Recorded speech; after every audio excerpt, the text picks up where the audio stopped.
Mangum Brick is proud to support high school athletics radio broadcasts. And if you know of someone looking for work, always check with Mangum Brick, as they may be hiring. Farmers and ranchers need feed or supplies? 4E Feed and Supply in Mangum is farm-owned, so they understand your needs for the farm and ranch. They feature bulk feeds for pickup or they'll deliver. Great brands coupled with fast, friendly service. They have gates and kennels, vet supplies, and show feeds too. 4E Feed and Supply supports Greer County school sports and ag activities. 425 East Lincoln in Mangum. Mangum Oil and Gas at 1306 North Lewis Tittle offers so many services, from fuel at the C-store to the self-serve car wash, getting propane bottles filled or propane delivered to the home and farm, even U-Haul services. It's no wonder so many folks head to Mangum Oil and Gas, where they say, "Go Tigers." Great tasting hamburgers and Rex Chicken are the mainstays at Melvin's Drive-In in Mangum, but their menu includes so much more. And they're open Tuesday through Saturday, 10 till 2, and Tuesday nights, 5 to 8. And now they cater, too. Enjoy Melvin's soon. Call 782-3711. New owners Steve and Susan Kyle. For top-notch heating and air conditioning service and installation, you can rely on Payne's Heating and Air, serving Southwest Oklahoma and North Texas from their headquarters in Mangum, Oklahoma. With years of experience and hundreds of satisfied customers, call Payne's Heating and Air Conditioning at 799-5130, 799-5130. Everyone wants to be on a winning team. That's why Great Plains Bank is a proud supporter of the Tigers. No matter what life may throw at you, Great Plains Bank has the play drawn up, and we're ready to go into overtime to win your business. What makes Great Plains Bank different is that we will make the extra push to get you to the goal line. When it comes to your family's finances, every play counts. So pick a teammate you can trust. We want you on our team because with customers like you, we are greater together. Great Plains Bank, member FDIC and equal housing lender. 333 Dental Care is an up-to-date dental practice operated by Dr. Dustin Lively and his team in Mangum, professionals who specialize in patient comfort. If you're apprehensive, feel fear or anxiety about dental procedures, know that Dr. Lively offers sedation dentistry, which involves using a sedative medication to help you feel more relaxed and calm during your visit. Call 333 Dental Care at 580-782-2552. Bring hope and peace to a child. Young children of all ages need homes. Please consider opening your loving home to a child in need. Children deserve to grow up in a loving, caring family. We have the services and community connections that can help foster families succeed. Contact your local youth service agency at 580-726-3383 for more details. Abused and neglected children are Oklahoma's most vulnerable population. Help is needed now. Great Plains Youth and Family Services is a proud sponsor of today's broadcast.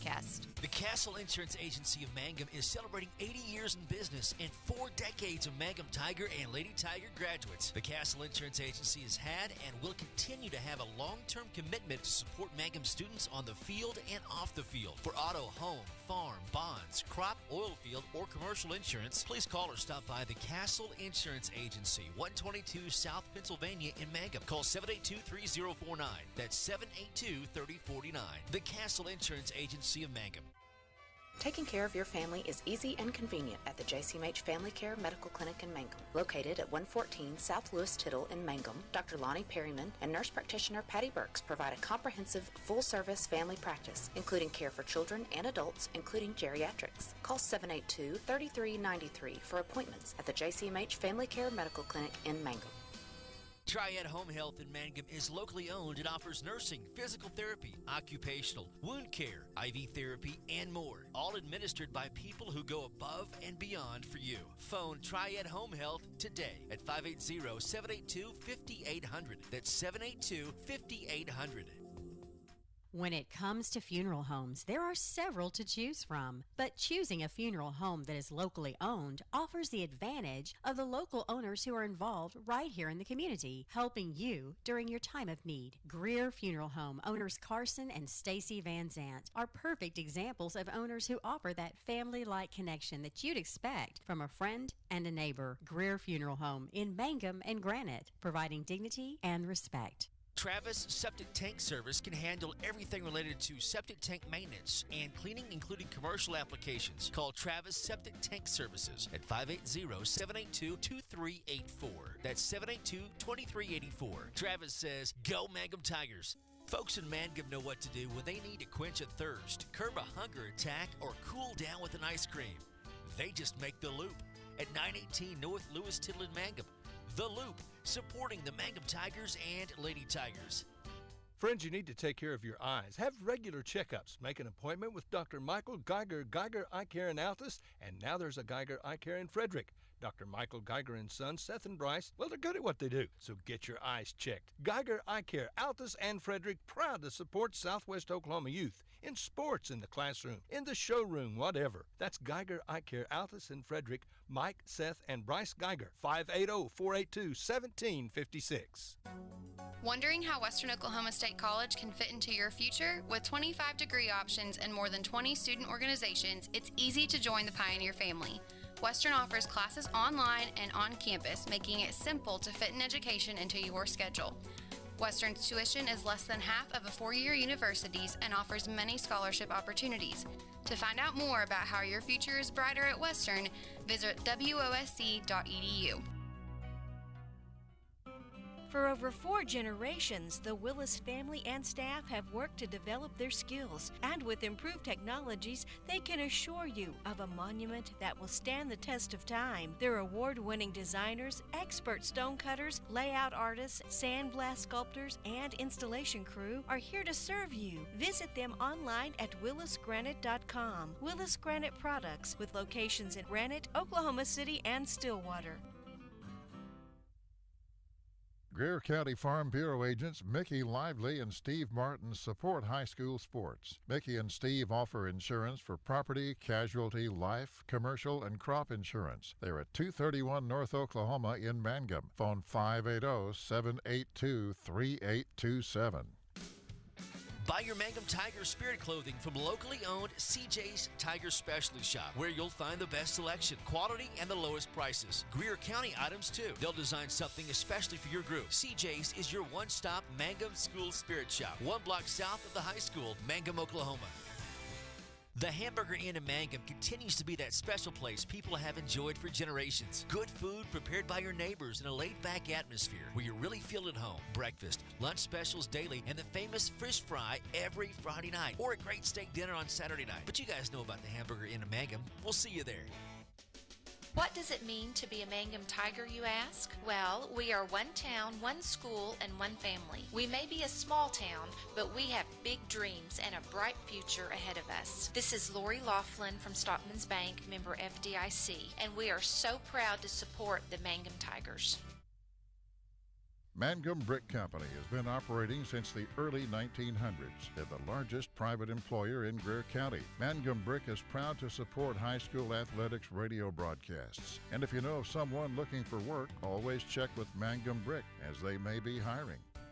Farmers and ranchers need feed or supplies? 4E Feed and Supply in Mangum is farm-owned, so they understand your needs for the farm and ranch. They feature bulk feeds for pickup or they'll deliver. Great brands coupled with fast, friendly service. They have gates and panels, vet supplies, and show feeds too. 4E Feed and Supply supports Greer County school sports and ag activities. 425 East Lincoln in Mangum. Mangum Oil and Gas at 1306 North Lewis Tittle offers so many services. From fuel at the C-store to the self-serve car wash, getting propane bottles filled or propane delivered to the home and farm, even U-Haul services. It's no wonder so many folks head to Mangum Oil and Gas, where they say, "Go Tigers." Great tasting hamburgers and Rex Chicken are the mainstays at Melvin's Drive-In in Mangum, but their menu includes so much more. And they're open Tuesday through Saturday, 10 till 2, and Tuesday nights, 5 to 8. And now they cater, too. Enjoy Melvin's soon. Call 782-3711. New owners Steve and Susan Kyle. For top-notch heating and air conditioning service and installation, you can rely on Payne's Heating and Air, serving Southwest Oklahoma and North Texas from their headquarters in Mangum, Oklahoma. With years of experience and hundreds of satisfied customers, call Payne's Heating and Air Conditioning at 799-5130, 799-5130. Everyone wants to be on a winning team. That's why Great Plains Bank is a proud supporter of the Tigers. No matter what life may throw at you, Great Plains Bank has the play drawn up, and we're ready to go into overtime to win your business. What makes Great Plains Bank different is that we will make the extra push to get you to the goal line. When it comes to your family's finances, every play counts. So pick a teammate you can trust. We want you on our team because with customers like you, we are greater together. Great Plains Bank, member FDIC and equal housing lender. 333 Dental Care is an up-to-date dental practice operated by Dr. Dustin Lively and his team in Mangum, professionals who specialize in patient comfort. If you're apprehensive, feel fear or anxiety about dental procedures, know that Dr. Lively offers sedation dentistry, which involves using a sedative medication to help you feel more relaxed and calm during your visit. Call 333 Dental Care at 580-782-2552. Bring hope and peace to a child. Young children of all ages need homes. Please consider opening your loving home to a child in need. Children deserve to grow up in a loving, caring family. We have the services and community connections that can help foster families succeed. Contact your local youth service agency at 580-726-3383 for more details. Abused and neglected children are Oklahoma's most vulnerable population. Help is needed now. Great Plains Youth and Family Services is a proud sponsor of today's broadcast. The Castle Insurance Agency of Mangum is celebrating 80 years in business and 4 decades of Mangum Tiger and Lady Tiger graduates. The Castle Insurance Agency has had and will continue to have a long-term commitment to support Mangum students on the field and off the field. For auto, home, farm, bonds, crop, oil field, or commercial insurance, please call or stop by the Castle Insurance Agency, 122 South Pennsylvania in Mangum. Call 782-3049. That's 782-3049. The Castle Insurance Agency of Mangum. Taking care of your family is easy and convenient at the JCMH Family Care Medical Clinic in Mangum. Located at 114 South Lewis Tittle in Mangum, Dr. Lonnie Perryman and nurse practitioner Patty Burks provide a comprehensive, full-service family practice, including care for children and adults, including geriatrics. Call 782-3393 for appointments at the JCMH Family Care Medical Clinic in Mangum. Triad Home Health in Mangum is locally owned and offers nursing, physical therapy, occupational, wound care, IV therapy, and more. All administered by people who go above and beyond for you. Phone Triad Home Health today at 580-782-5800. That's 782-5800. When it comes to funeral homes, there are several to choose from, but choosing a funeral home that is locally owned offers the advantage of the local owners who are involved right here in the community, helping you during your time of need. Greer Funeral Home owners Carson and Stacy Van Zant are perfect examples of owners who offer that family-like connection that you'd expect from a friend and a neighbor. Greer Funeral Home in Mangum and Granite, providing dignity and respect. Travis Septic Tank Service can handle everything related to septic tank maintenance and cleaning, including commercial applications. Call Travis Septic Tank Services at 580-782-2384. That's 782-2384. Travis says, "Go Mangum Tigers." Folks in Mangum know what to do when they need to quench a thirst, curb a hunger attack, or cool down with an ice cream. They just make the Loop at 918 North Lewis Tittle in Mangum. The Loop, supporting the Mangum Tigers and Lady Tigers. Friends, you need to take care of your eyes. Have regular checkups. Make an appointment with Dr. Michael Geiger Eye Care in Altus, and now there's a Geiger Eye Care in Frederick. Dr. Michael Geiger and Sons, Seth and Bryce, well, they're good at what they do, so get your eyes checked. Geiger Eye Care, Altus and Frederick, proud to support Southwest Oklahoma youth in sports, in the classroom, in the showroom, whatever. That's Geiger Eye Care, Altus and Frederick, Mike, Seth, and Bryce Geiger, 580-482-1756. Wondering how Western Oklahoma State College can fit into your future? With 25 degree options and more than 20 student organizations, it's easy to join the Pioneer family. Western offers classes online and on campus, making it simple to fit an education into your schedule. Western's tuition is less than half of a four-year university's and offers many scholarship opportunities. To find out more about how your future is brighter at Western, visit wosc.edu. For over 4 generations, the Willis family and staff have worked to develop their skills, and with improved technologies, they can assure you of a monument that will stand the test of time. Their award-winning designers, expert stone cutters, layout artists, sandblast sculptors, and installation crew are here to serve you. Visit them online at willisgranite.com. Willis Granite Products, with locations in Granite, Oklahoma City, and Stillwater. Greer County Farm Bureau agents Mickey Lively and Steve Martin support high school sports. Mickey and Steve offer insurance for property, casualty, life, commercial, and crop insurance. They're at 231 North Oklahoma in Mangum. Phone 580-782-3827. Buy your Mangum Tiger Spirit clothing from locally owned CJ's Tiger Specialty Shop, where you'll find the best selection, quality, and the lowest prices. Greer County items, too. They'll design something especially for your group. CJ's is your one-stop Mangum School Spirit Shop, 1 block south of the high school, Mangum, Oklahoma.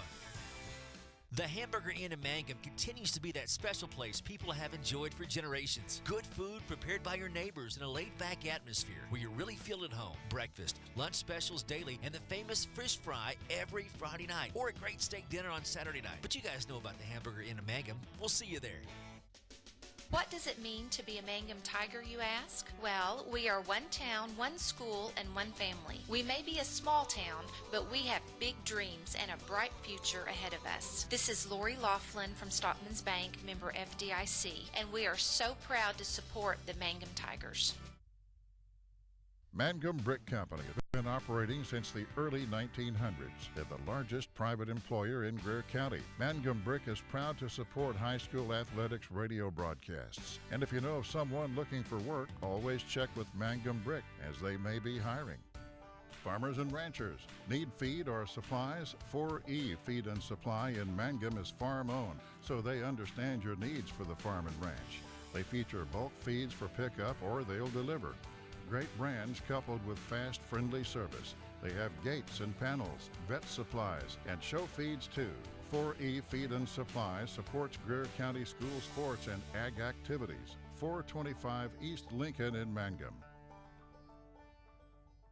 Mangum Oil and Gas at 1306 North Lewis Tittle offers so many services.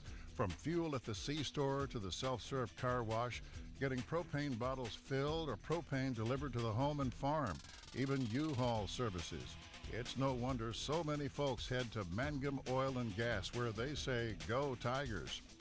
Great tasting hamburgers and Rex Chicken are the mainstays at Melvin's Drive-In in Mangum, but their menu includes so much more. And they're open Tuesday through Saturday, 10 till 2, and Tuesday nights, 5 to 8. And now they cater, too. Enjoy Melvin's soon. Call 782-3711. New owners Steve and Susan Kyle. For top-notch heating and air conditioning service and installation, you can rely on Payne's Heating and Air, serving Southwest Oklahoma and North Texas from their headquarters in Mangum, Oklahoma. With years of experience and hundreds of satisfied customers, call Payne's Heating and Air Conditioning at 799-5130, 799-5130. Everyone wants to be on a winning team. That's why Great Plains Bank is a proud supporter of the Tigers. No matter what life may throw at you, Great Plains Bank has the play drawn up, and we're ready to go into overtime to win your business. What makes Great Plains Bank different is that we will make the extra push to get you to the goal line. When it comes to your family's finances, every play counts. So pick a teammate you can trust. We want you on our team because with customers like you, we are greater together. Great Plains Bank, member FDIC and equal housing lender. 333 Dental Care is an up-to-date dental practice operated by Dr. Dustin Lively and his team in Mangum,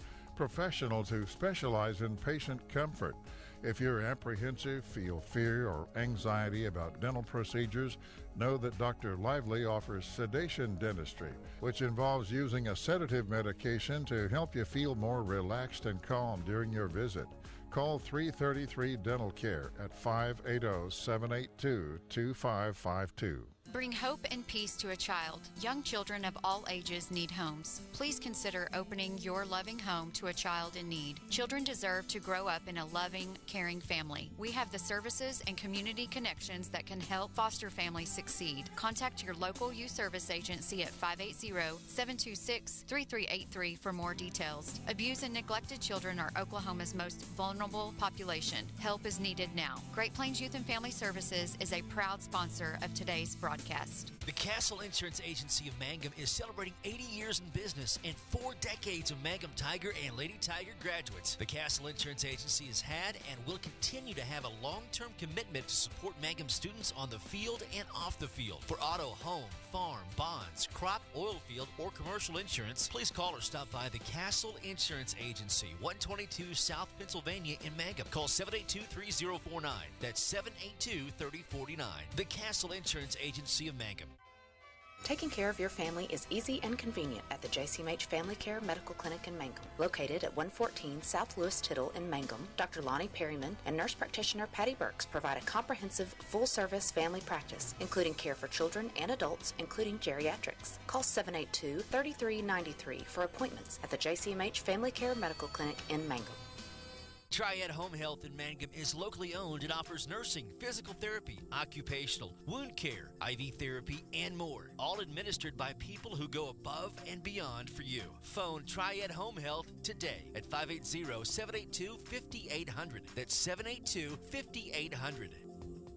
When it comes to funeral homes, there are several to choose from. But choosing a funeral home that is locally owned offers the advantage of the local owners who are involved right here in the community, helping you during your time of need. Greer Funeral Home owners Carson and Stacy Van Zant are perfect examples of owners who offer that family-like connection that you'd expect from a friend and a neighbor. Greer Funeral Home in Mangum and Granite, providing dignity and respect. Travis Septic Tank Service can handle everything related to septic tank maintenance and cleaning, including commercial applications. Call Travis Septic Tank Services at 580-782-2384. That's 782-2384. Travis says, "Go Mangum Tigers." Folks in Mangum know what to do when they need to quench a thirst, curb a hunger attack, or cool down with an ice cream. They just make the Loop at 918 North Lewis Tittle in Mangum. The Loop, supporting the Mangum Tigers and Lady Tigers.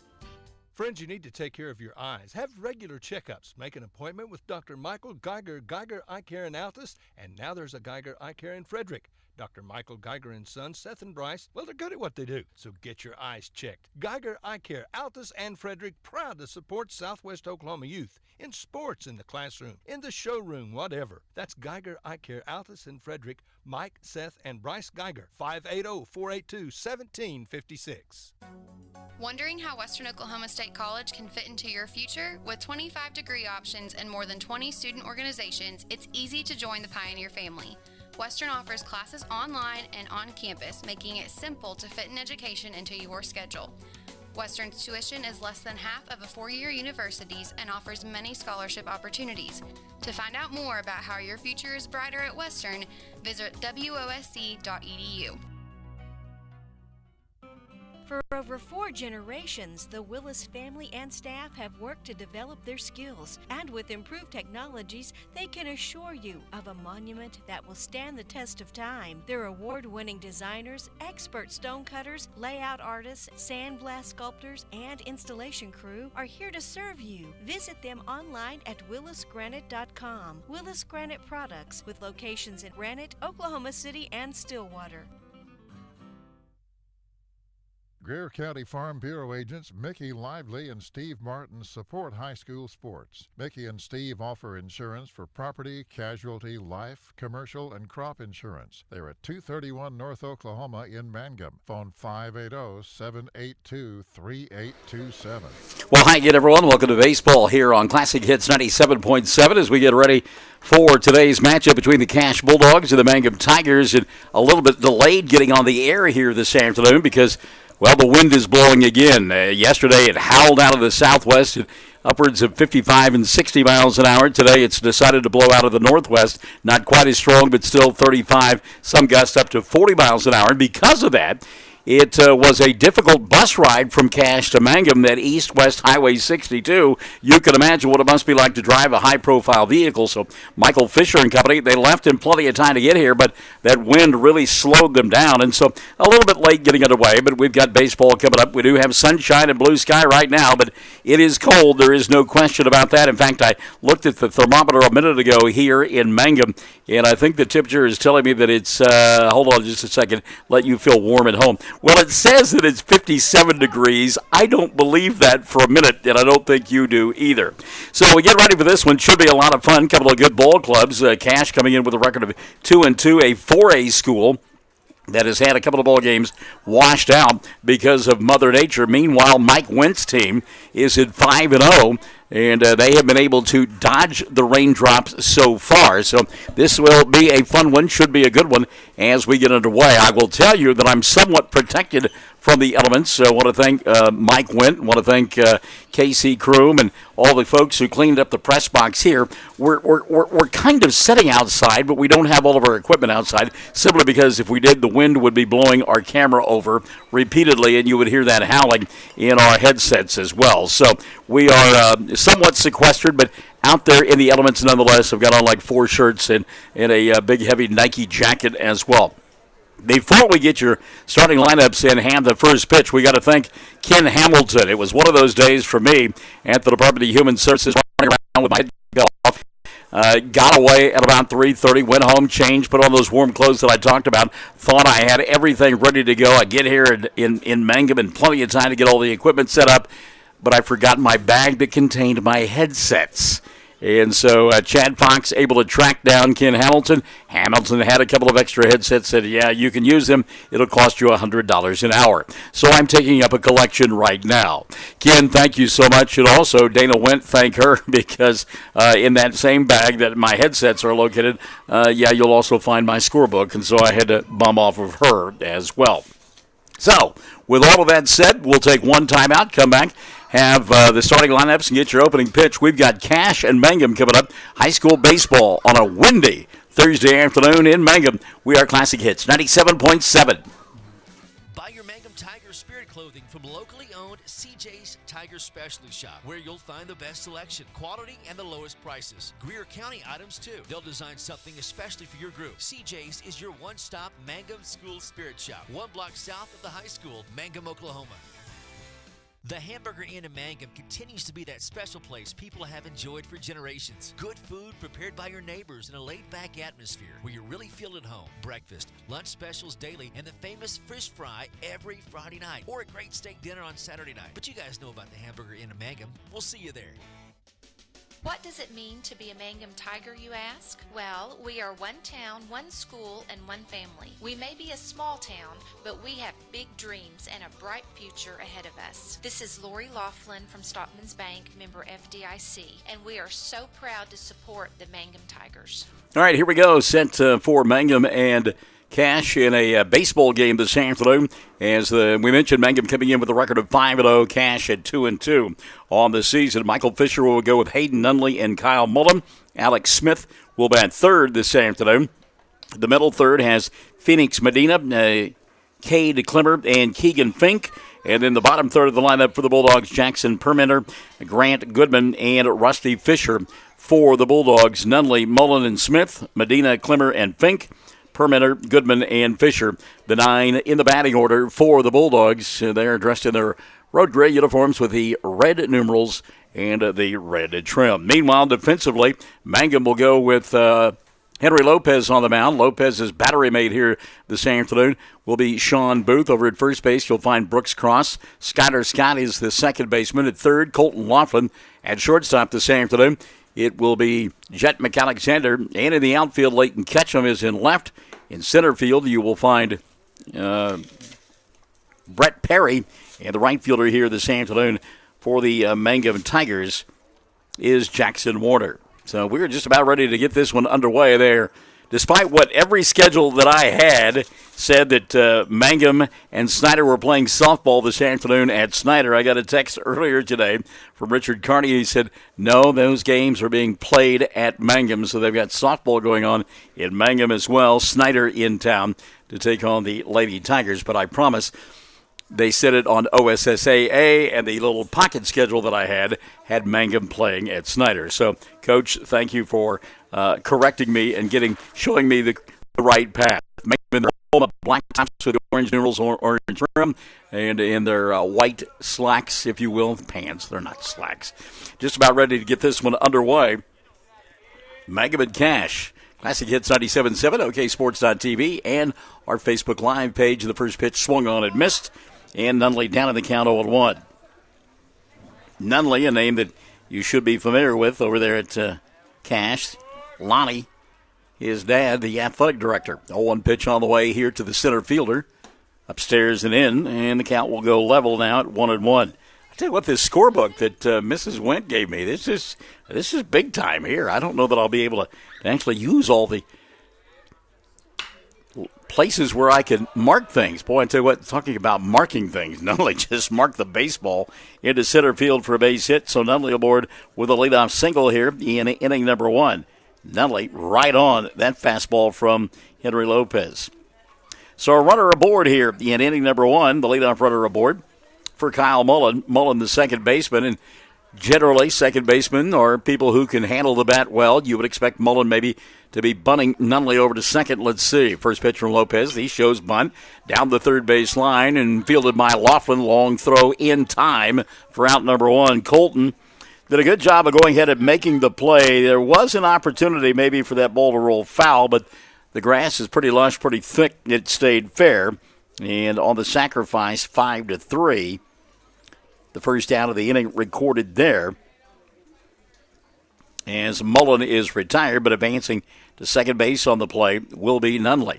He's in scoring position with one gone for Alex Smith. Smith, left-handed hitting left fielder for the Bulldogs. First pitch to him, strays outside, and the count is 1-0. We talked about it on Saturday in the ball game over there at Navajo, and the wind pretty much at the back of the pitchers, and it is not something that you like if you are a pitcher. You love that wind right in your face. It really makes the baseball dance. Pitch here to Smith, lifted into center field. Battling the wind and the sun is Perry. Brett will make the catch for out number 2. Throw into third base, and on one hop, it's caught over there by Laughlin. So 2 gone, and Phoenix Medina now will step in. Lopez trying to pitch around that leadoff single to Hayden Nunley. Medina, the catcher for this club from Cash. He bats with a runner in scoring position and 2 gone in the first. First pitch swinging, high fly ball, center field, circling underneath it, and making the catch for out number 3 will be Brett Perry. So Cash will come up empty in their half of inning number 1. No runs, a hit. There were no errors, and a runner left on board. We played a half inning. It's Cash nothing. Mangum coming to bat. We are Classic Hits 97.7. Mangum Brick Company has been operating since the early 1900s. They're the largest private employer in Greer County. Mangum Brick is proud to support high school athletics radio broadcasts. And if you know of someone looking for work, always check with Mangum Brick, as they may be hiring. Farmers and ranchers need feed or supplies? 4E Feed and Supply in Mangum is farm-owned, so they understand your needs for the farm and ranch. They feature bulk feeds for pickup or they'll deliver. Great brands coupled with fast, friendly service. They have gates and panels, vet supplies, and show feeds too. 4E Feed and Supply supports Greer County school sports and ag activities. 425 East Lincoln in Mangum. Mangum Oil and Gas at 1306 North Lewis Tittle offers so many services. From fuel at the C-store to the self-serve car wash, getting propane bottles filled or propane delivered to the home and farm, even U-Haul services. It's no wonder so many folks head to Mangum Oil and Gas, where they say, "Go Tigers." And welcome back to Mangum, and a big surprise here. Chad Fox telling me that I'm too loud. Turn my microphone down. What a big surprise that is. I have a big loud mouth. Thank you. Mangum will send to the plate Henry Lopez, Jet McAlexander, and Brett Perry. That's the top of the order for Mike Wimp. Sean Booth, Colton Laughlin, and Brooks Cross, numbers 4, 5, and 6. And the bottom third, Leighton Ketchum, Jackson Warner, and Skyler Scott. So it's Lopez, McAlexander, and Perry, Booth, Laughlin, and Cross, Ketchum, Warner, and Scott for the Mangum Tigers as they go to work here in inning number 1. And Fink on the mound for Cash. Leadoff single to begin the ball game for the Bulldogs, but they could not capitalize. Lopez takes one upstairs for a ball, and the count on Henry is 1-0.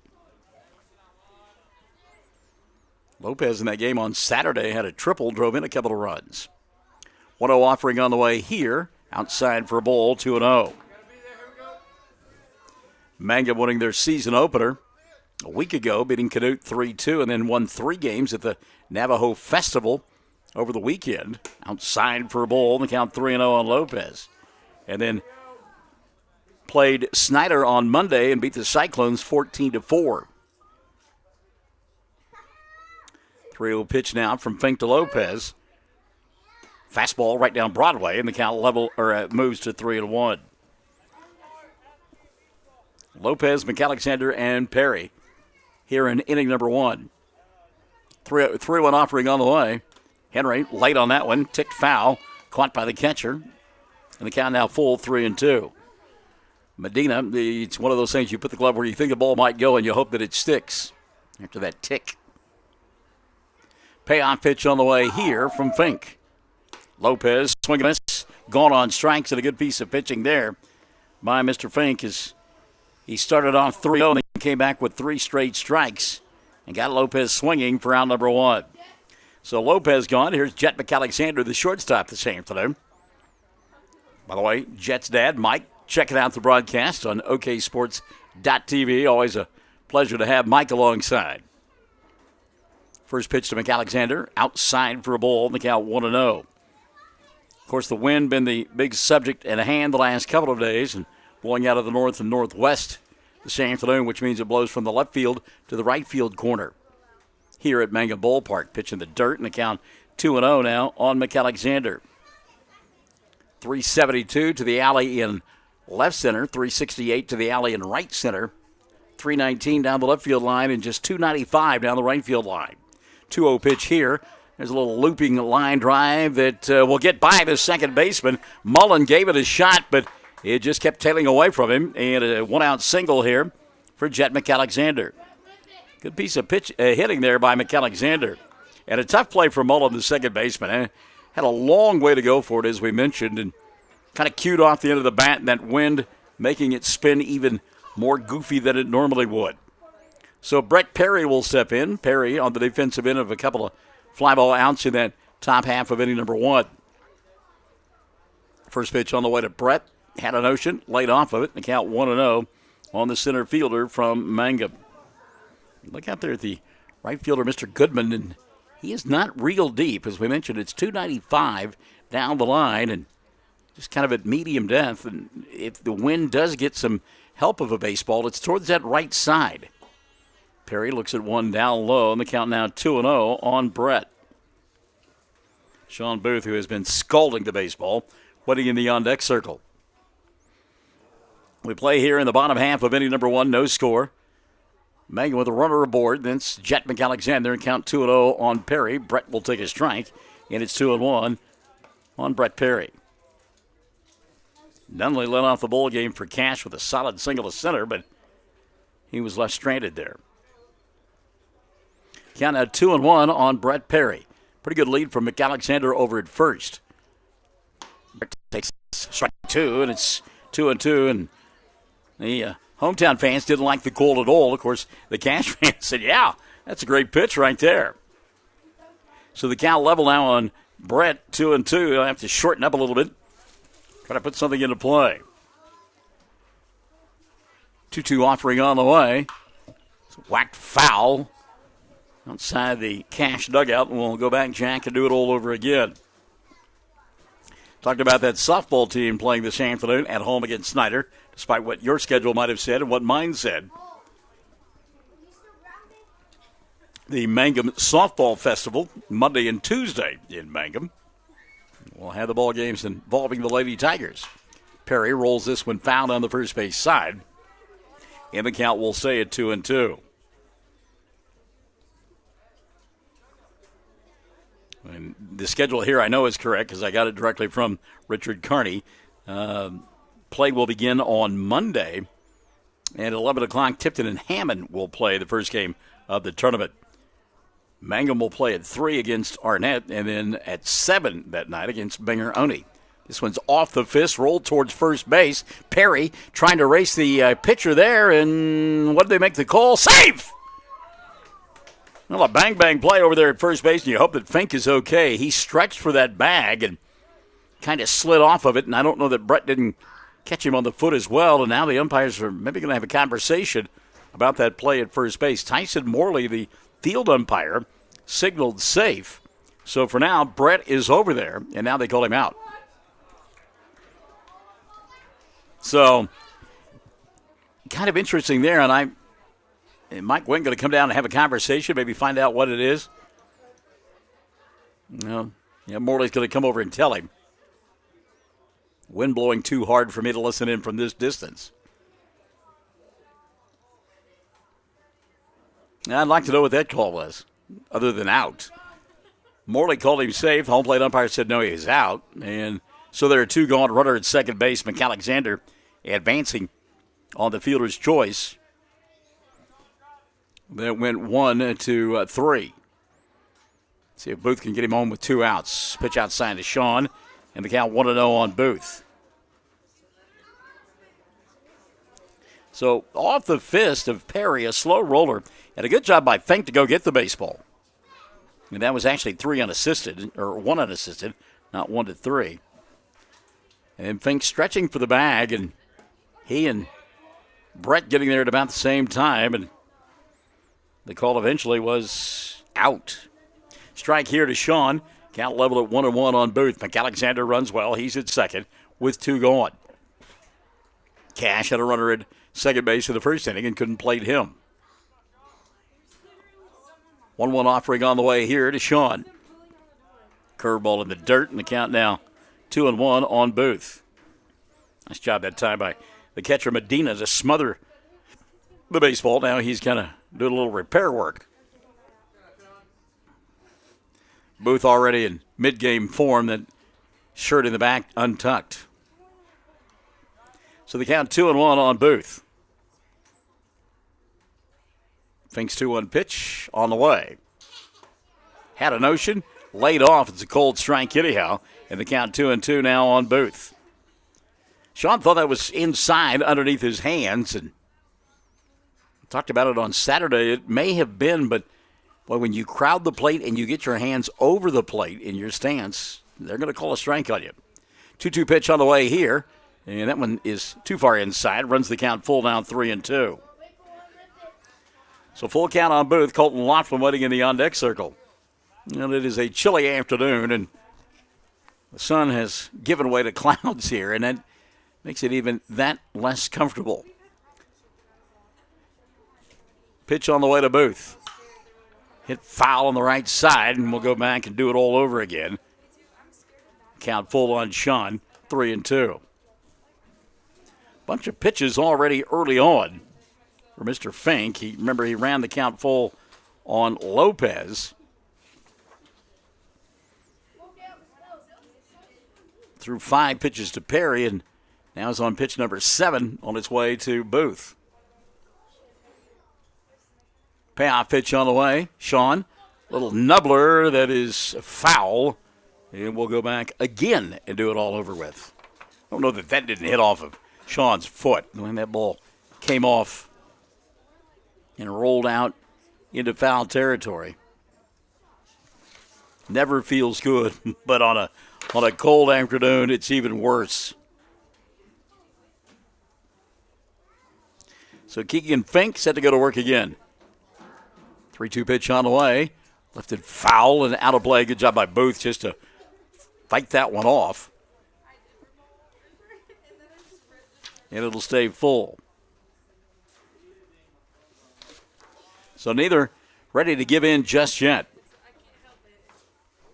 Sun coming back, and we're all in favor of that. Here's the pitch on the way from Fink. And a pitch down to the dirt for ball 4. So runners at first and second now with 2 gone for Colton Laughlin. First walk of the afternoon surrendered here. Get a stoppage of play here. Got to get some baseballs back in. Not giving away free snow cones this afternoon, though. It's too cold. Nobody wants a snow cone on a day like this. Although Henry Lopez Sr. and I were talking about, there's a young man that was here earlier that was wearing a pair of shorts and a T-shirt. Big Henry and I are in about every coat that you can find, 14 jackets, probably 6 pairs of slacks on, and heated socks. And a teenage boy in a T-shirt and gym shorts. I suppose at one time in our career, Henry and I did things like that. Those were a long time ago. Fouled back to the screen. Laughlin had, well, I tell you what, he had that pitch measured and just missed. And the count 0-1. Runners at first and second. 2 gone here. Bottom half of inning number 1, no score. McAlexander at second. Courtesy runner now in for Mangum over at first base and Booth. 0-1 pitch to Laughlin. There's a shot into the gap, right center field, giving chase. The right fielder going to fall in front of him. They're going to send McAlexander. Here comes the throw. Not in time. Jettisoned safely. And Mangum leads it 1-0. So a 2-out single by Colton Laughlin. And an RBI for Laughlin. And Mangum with the early lead. Good piece of hitting by Colton there. He just simply went with the baseball and deposited it into right field. So runners at first and second now, 2 gone. Mangum strikes first. And here's Brooks Cross. Cross, one of those guys that leans out over the plate and hands out over the plate as well. First pitch on the way to Brooks. First pitch swinging, rolled foul, and a count 0-1.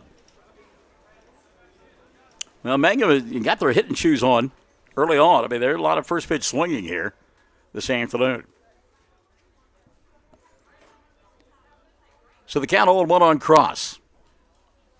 Wind continues to howl from left to right field. 0-1 offering on the way. That one kind of spun back in on the hands of Cross, and Brooks fouled it on the right side. That'll make the count 0-2. Brooks now going to have to shorten up and simply try to put something into play. Well, that ball gets top hand spin on it, and Laughlin's base hit into right field did, and it just that wind just knocks it down even quicker. 0-2 pitch now on the way to Cross. Outside for a ball, the count 1-2 on Brooksy.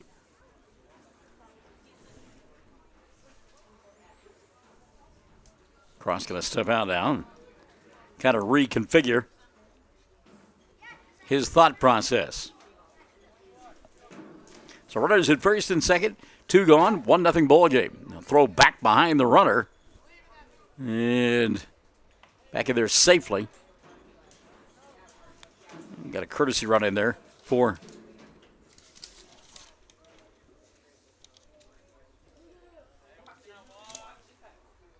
Sean Booth. It's Jordan Patrick out there at second base, by the way.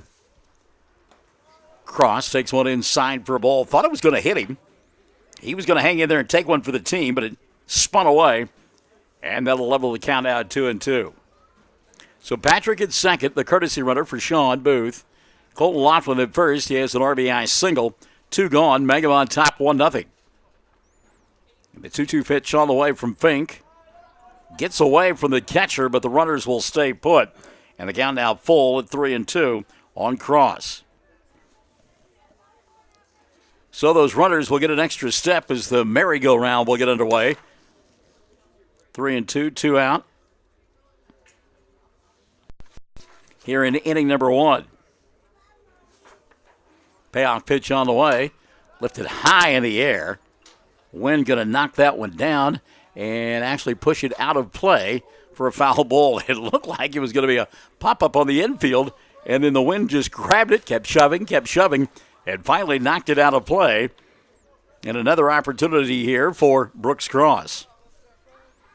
You know, it is a breezy afternoon, and certainly if you hadn't figured that out on your own, Captain Obvious, that was a clear indication right there.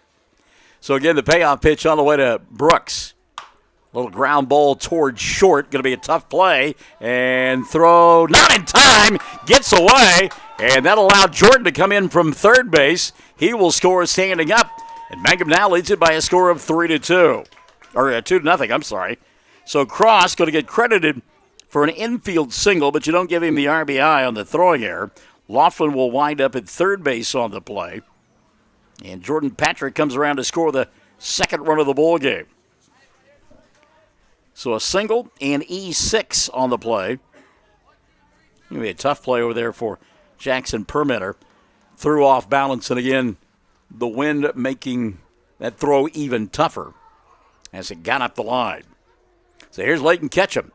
Ketchum late on that fastball, 0-1 on Leighton. Mangum has cobbled together a couple of base hits in the inning. A couple of singles. And they lead it 2-0. Runners at first and third now with 2 gone. Pitch outside to Ketchum, and the count level at 1-1.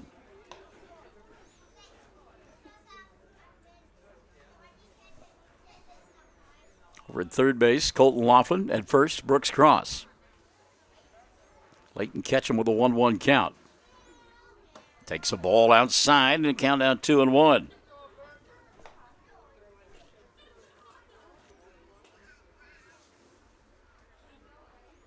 Three singles in the inning, a throwing error. A couple of runs across so far for Mangum. 2-1 pitch on the way. Inside for a ball, the count now 3-1 on Ketchum. Jackson Warner waits in the on-deck circle. And you look at the fans, and there's some hearty fans from Cash that are here and from Mangum as well, and it looks like they're ready for a football game. Ball 4, Ketchum will walk, and the base is now loaded for Mangum.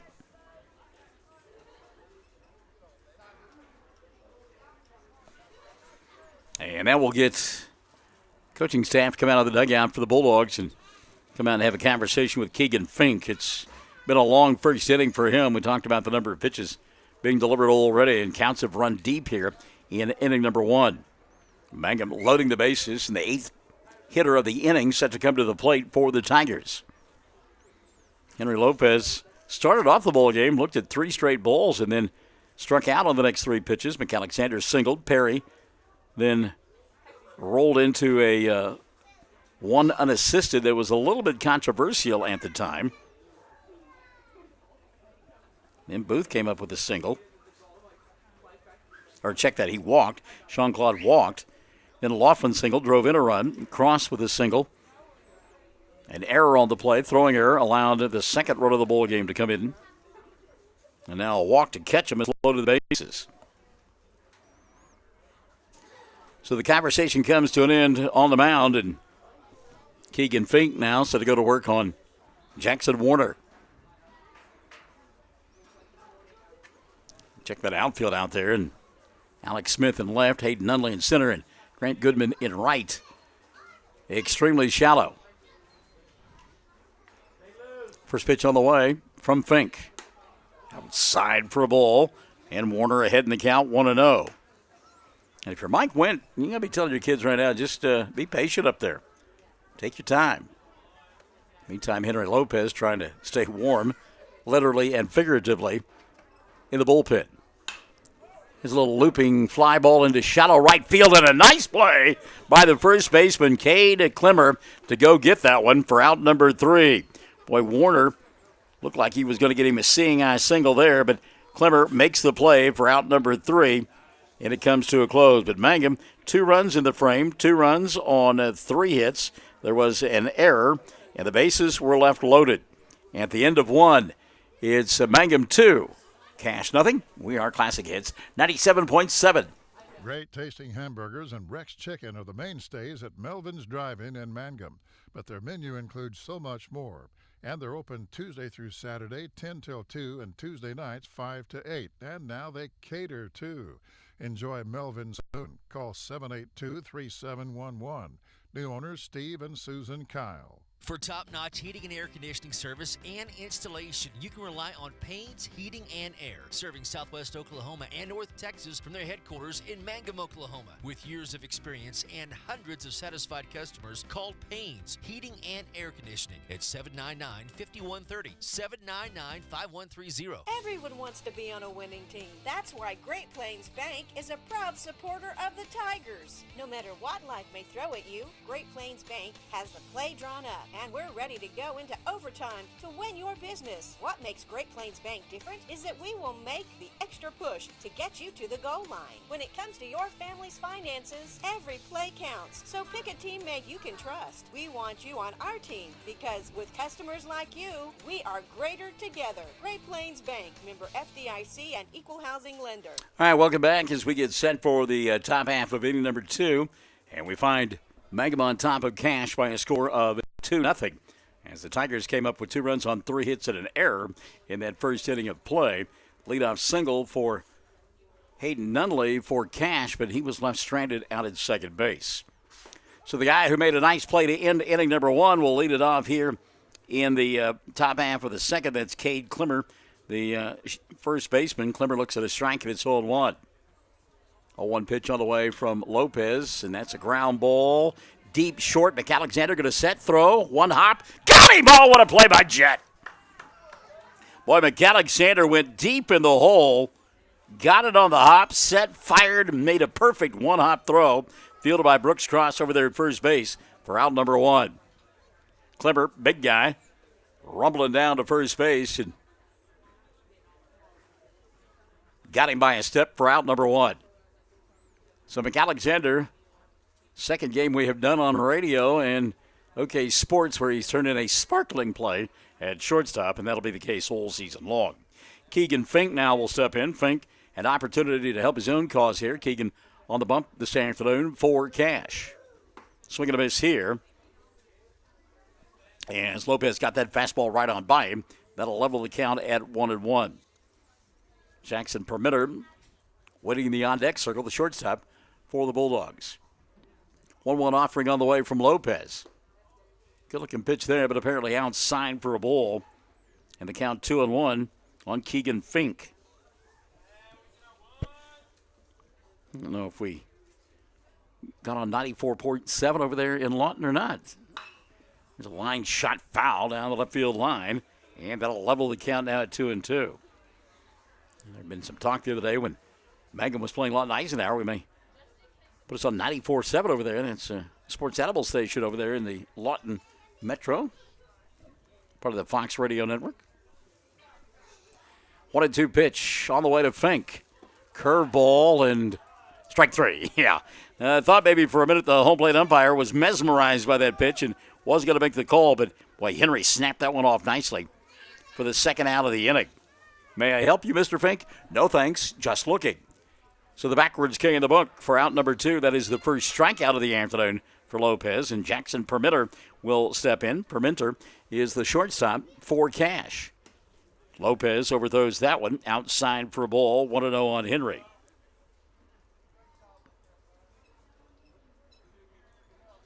One offering on the way here.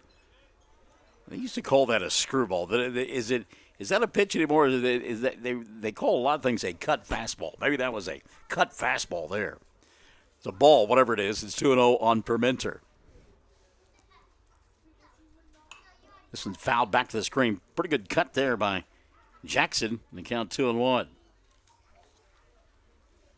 Lopez giving up that leadoff single to begin the ball game, and he's retired 5 in a row since. 2-1 pitch on the way. A little bit inside for ball 3-1, and that was certainly one that Henry was wanting desperately. Didn't get the call. 3-1 pitch on the way here.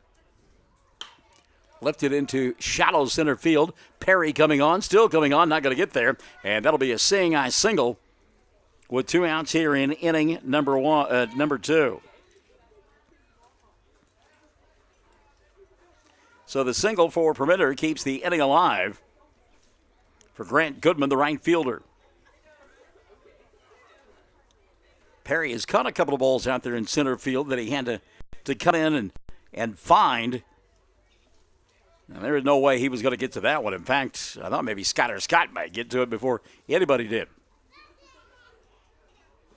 Pitch downstairs here to Goodman, and the count 1-0 on Grant. Mangum coming into the ballgame, as we mentioned, 5-0 and ranked number 9 in this week's 2A poll. I think they started the season, either 14 or 15. Ball stays inside for the ball, 2-0. Henry not getting enough movement on that one that time.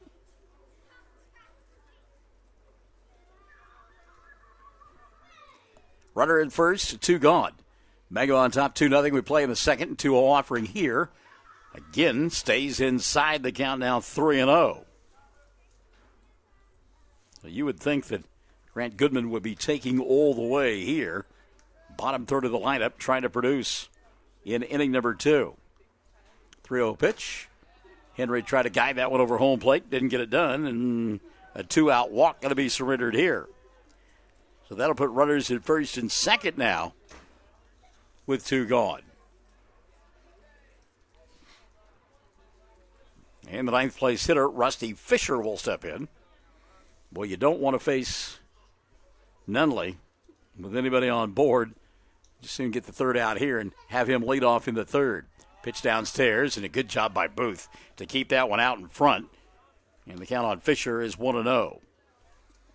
Mangum, as we mentioned, beating Canute last week 3-2. And then at the Navajo Festival was an 11-8 winner over Duke. 9-7 over Navajo, and then 8-4 on Saturday in that bowl game we did here on radio against Eisenhower. Pitch downstairs for a ball, and the count 2-0. Suddenly Lopez can't find home plate. And Mangum, I think I said 14-4 earlier, but they actually beat Snyder on Monday 16-6. There's a cold strike. Good job by Henry to go back and get one now at 2-1. Cash, meantime, as we mentioned, 2-2 on the year. And they beat MacArthur in the season opener 1-0. Lost to Tuttle 5-1. Beat Altus 11-3 and then lost to Elgin 13-6. Check swing, cold strike, and the count now 2-2. So Henry a pitch away from getting out of the inning. Lopez battling back nicely here. Runners had first and second, 2 gone, and the 2-2 pitch on the way. Swing and a miss, and he gets out of the inning. Good job by Lopez to come up with a couple of strikeouts in the frame, and will go to the bottom of the second unscathed. So Cash, no runs, a hit, a walk, and a couple of runners left on board. After an inning and a half, Mangum 2, Bulldogs nothing. Classic Hits 97.7. 333 Dental Care is an up-to-date dental practice operated by Dr. Dustin Lively and his team in Mangum, professionals who specialize in patient comfort. If you're apprehensive, feel fear or anxiety about dental procedures, know that Dr. Lively offers sedation dentistry, which involves using a sedative medication to help you feel more relaxed and calm during your visit. Call 333 Dental Care at 580-782-2552. Bring hope and peace to a child. Young children of all ages need homes. Please consider opening your loving home to a child in need. Children deserve to grow up in a loving, caring family. We have the services and community connections that can help foster families succeed. Contact your local youth service agency at 580-726-3383 for more details. Abused and neglected children are Oklahoma's most vulnerable population. Help is needed now. Great Plains Youth and Family Services is a proud sponsor of today's broadcast. Got a pitching change here in inning number 2 for Cash. Is the shortstop, Permenter, will come in and pitch now for the Bulldogs, and Fink will go to shortstop. How about that? So Keegan Fink will go to shortstop, and Jackson Permenter now will be the new pitcher for this group from Cash. It'll be numbers 9-1 and 2 that he'll face here in the second inning. It would be Skyler Scott, Henry Lopez, and Jet McAlexander. Good to have you alongside here on Classic Hits 97.7. And on OKSports.tv, and of course on our Classic Hits 97.7 Facebook page. Mangum in the middle of a daunting schedule for a Cash today. Then tomorrow they've got a twin bill at Sterling. They'll take on Lady and Sterling. Lady ranked in the top 5 in Class B, and Sterling always a powerhouse. First pitch to Scott, outside for a ball. Scott ahead in the count, 1-0. Scott fouls that one back to the screen. A good cut at it, and the count level at 1-1. And then next Wednesday, a pair of afternoon ball games for Mangum as they will play at Granite. They'll take on Fort Cobb Broxton at 1, and then right after that take on the Panthers. And I believe our schedule has us carrying those 2 ball games. Scott late on that one, fouls it out of play on the right side, and it's now 1-2 on Skyler. Skyler did a good job on a couple of occasions over there Saturday in that ball game against Eisenhower, just simply putting bat on ball, putting it in play, and forcing a play to be made against him. 1-2 pitch on the way here. He'll roll this one on the ground on the right side, scooped up by the first baseman. He'll flip to Permenter for out number 1. And a good play over there by Cade Klimmer. We've seen Cade make a couple of nice plays here in the first 2 innings. So Scott retired on the 3-1 force out. And back to the top of the order we go, Henry Lopez. Lopez 0 for 1 of the ballgame. Henry struck out in his first appearance. Saw 3 straight balls and then 3 straight strikes. Swinging and missing at that last one. Swings at this one and whacks it towards the Mangum dugout. A little hot foot action there for Jet McAlexander, trying to get out of the way. And the bench jockeys over there glad that chain link fence was between them and the baseball. That one would have left a mark. 0-1 pitch on the way here. And boy, Henry fooled on that curveball. That's a dandy by Permenter. And Lopez now down to the count 0-2. I mean, that had Henry tied up in knots. Some pretzel logic going on there. Thank you, Stevie Dan. Permenter's 0-2 pitch on the way. Sails high and over the head of Lopez, and the count 1-2 now on Henry. Appreciate you coming by and saying hi. Lisa Wilson saying, go Mangum. You bet. Outside for a ball. Lopez looking back at the home plate umpire, hoping that he wasn't going to call strike 3. And the count now leveled at 2-2. Permenter working rather quickly here. Gets the sign from Medina, and now time asked by Lopez. Permenter getting into a little bit of a rhythm here in this first inning of work. And now we'll get a stoppage of play because a Walmart sack is going across the infield. It's better when they're hot dog wrappers and not Walmart sacks, but it is what it is. So Lopez batting here in the bottom of the second inning. Nobody out and 1 gone. Count 2-2 on Henry. Here's the pitch from Permenter. Downstairs for a ball. The count now full at 3-2.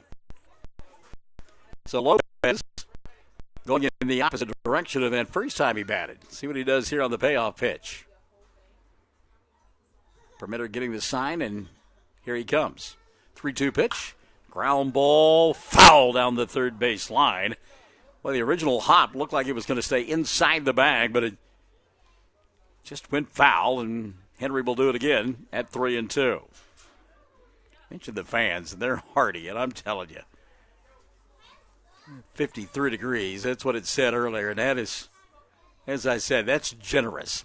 Payoff pitch on the way here. Downstairs for a ball and a 1-out walk for Lopez. So Henry did do just the opposite. His first time up, looked at 3 straight balls, then struck out on the next 3 pitches. Here he got down in the count 0-2 and finally worked a walk. So Lopez aboard for McAlexander. Jet had a single his first time around. 1 for 1, scored the first run of the ball game. He'll bat here with 2 gone in inning number 1, or at number 2 rather. Tick that one foul back to the screen. And it's 0-1 on McAlexander.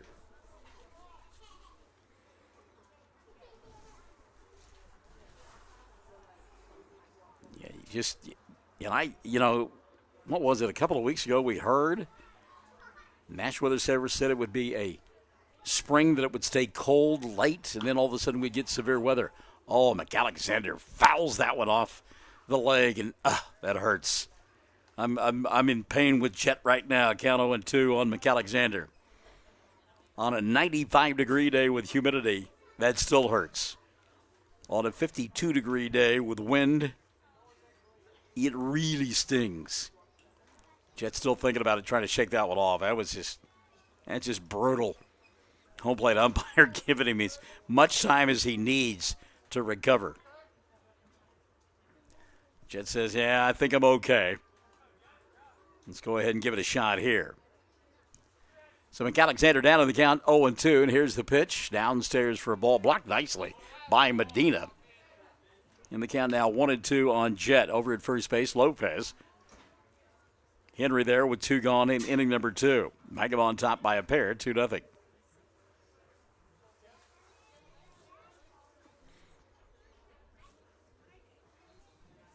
Said he was working quickly now, slowing down just a bit. 1-2 pitch, curveball for a strike, and McAlexander is going. So Jet will strike out, caught looking for out number 2 of the inning. And that'll bring Brett Perry to the plate.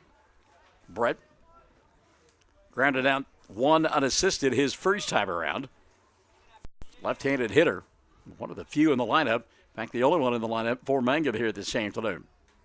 Pitch on the way outside, gets away from the catcher, and Lopez will wind up at second base. And it's going to be a pass ball. I think catcher that time, Phoenix Medina, thought he had the ball in his glove and just kind of was lackadaisical about things, and then looked down and noticed that it was gone.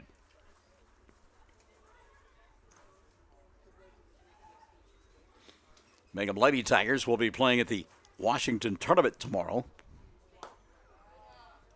And ought to be a good one down there. Perry looks at his strike, or a ball rather, and it's 1-0 on Brett. 2-0 rather. 2-0 on Perry. The Seabats with 2 gone here in inning number 2. Out at second base, Henry Lopez now in scoring position. 2-0 pitch. Perry swinging. Lifts this one foul and out of play on the left side. And the count 2-1 on Brett. Lopez at second, 2 gone here. Mangum on top, 2-0.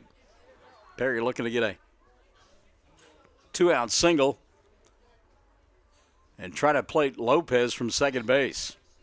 The outfield relatively shallow, what with that wind. Brett had a notion, laid off of it, and the home plate umpire said you went around anyhow. Cold strike, and the count now level at 2-2 on Perry.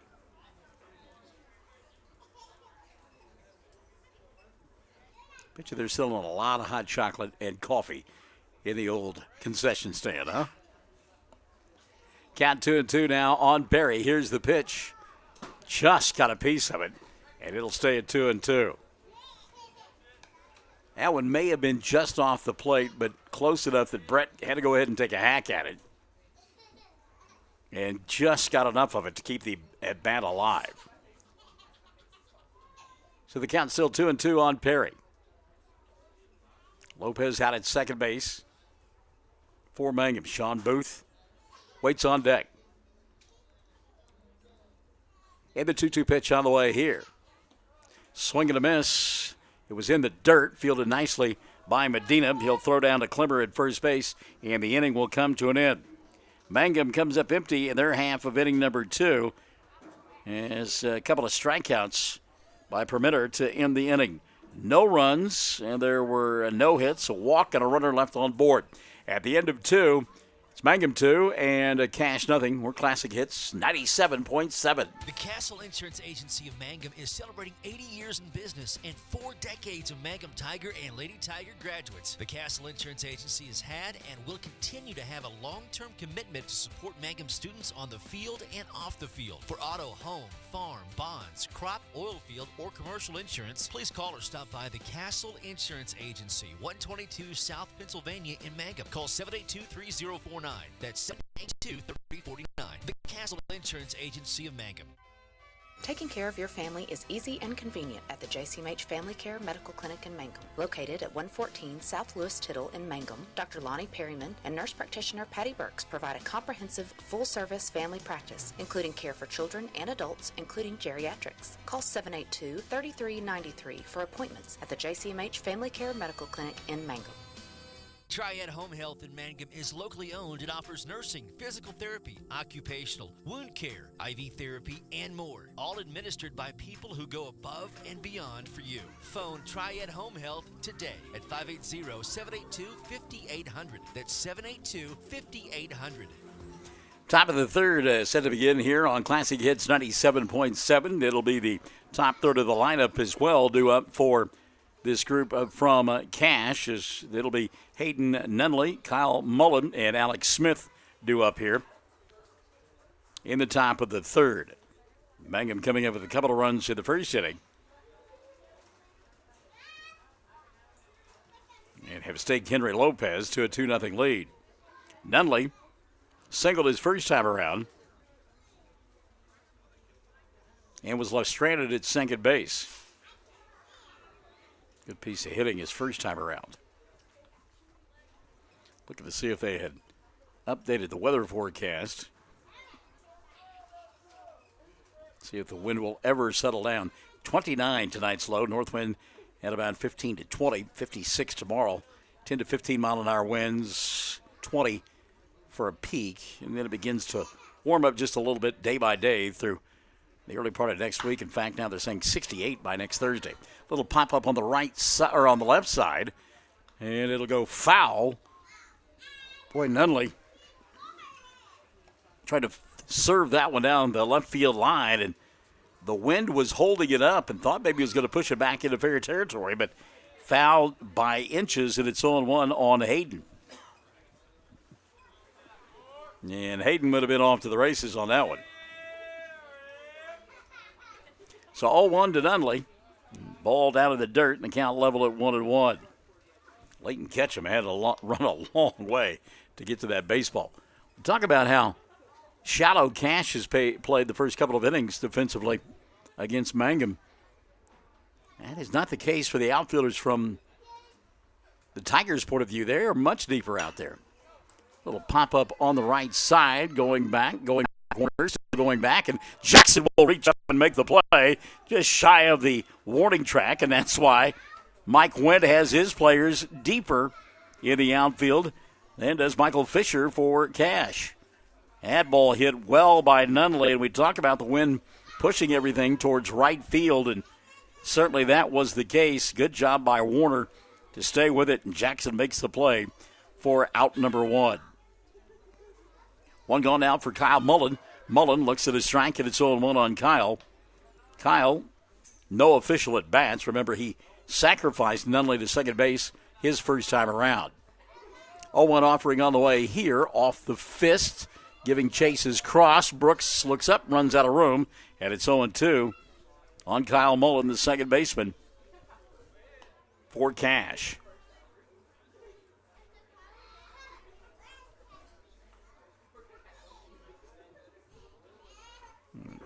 Flag straight out center field, and it has both the Oklahoma and the U.S. flag have been unfurled most of the afternoon. 0-2 pitch here, and outside taken by Mullen for a ball.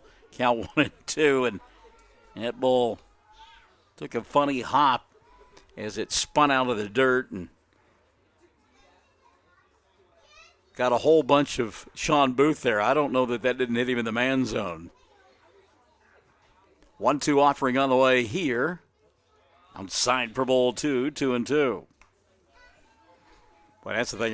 You're a catcher, and you got all that gear and all that equipment on, and you get spins and ticks and tips and everything else, and you hope that it doesn't eat you up. There's strike three, and boy, speaking of getting eaten up, Colton Laughlin. Well, you talk about being out in left field. Laughlin had no idea that was strike number 3, and Booth fired the ball down to him. And fortunately, Colton didn't get in the way of the baseball. 2 gone now. Alex Smith will step in. Smith, left-handed hitter. First pitch all the way to Alex. And Henry turns that one over out of the zone. 1-0 on Alex. Smith flied out to center field his first time around. He's 0 for 1. By the way, Jackson Warner now a couple of steps even deeper in right field. Again, Lopez working away from Warner. The count 2-0. Warner, I don't know where I came up with that. Smith, Alex Smith. 2-0 pitch on the way to Alex. Ground ball towards second. Skyler stays down on it, fires to first, and the inning will come to an end in 1-2-3 fashion. Nothing doing for Cash in their half of the third. Mangum still leads it 2-0 as we head to the bottom of the third on Classic Hits 97.7. When it comes to funeral homes, there are several to choose from, but choosing a funeral home that is locally owned offers the advantage of the local owners who are involved right here in the community, helping you during your time of need. Greer Funeral Home owners Carson and Stacy Van Zant are perfect examples of owners who offer that family-like connection that you'd expect from a friend and a neighbor. Greer Funeral Home in Mangum and Granite, providing dignity and respect. Travis Septic Tank Service can handle everything related to septic tank maintenance and cleaning, including commercial applications. Call Travis Septic Tank Services at 580-782-2384. That's 782-2384. Travis says, "Go Mangum Tigers." Folks in Mangum know what to do when they need to quench a thirst, curb a hunger attack, or cool down with an ice cream. They just make the Loop at 918 North Lewis Tittle in Mangum. The Loop, supporting the Mangum Tigers and Lady Tigers.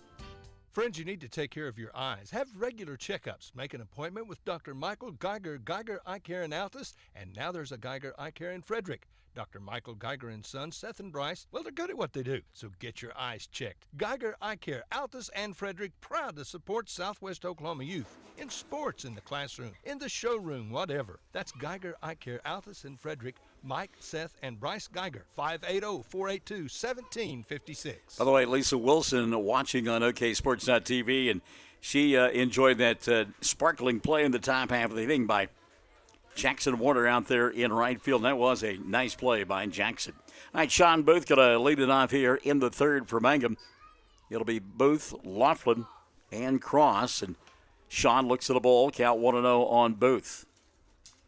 Walked, and his position scored at the first time around. As Jordan Patrick ran for him. Here's ball 2 inside to Laughlin, or to Booth, rather. Keep in mind, Perminter on the mound, second inning of work here for the lanky right-hander. 2-0 pitch. Underneath the hands of Booth for ball 3, 3-0 on Sean.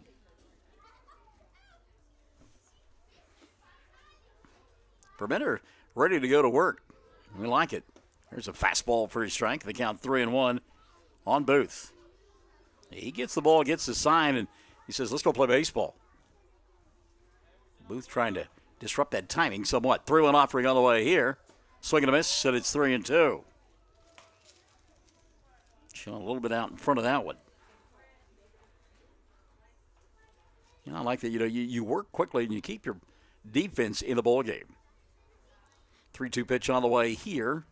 Ball 4. Booth has walked for the second time here this afternoon. So Sean aboard with nobody down for Colton Laughlin. Laughlin 1 for 1 with an RBI single back in inning number 1.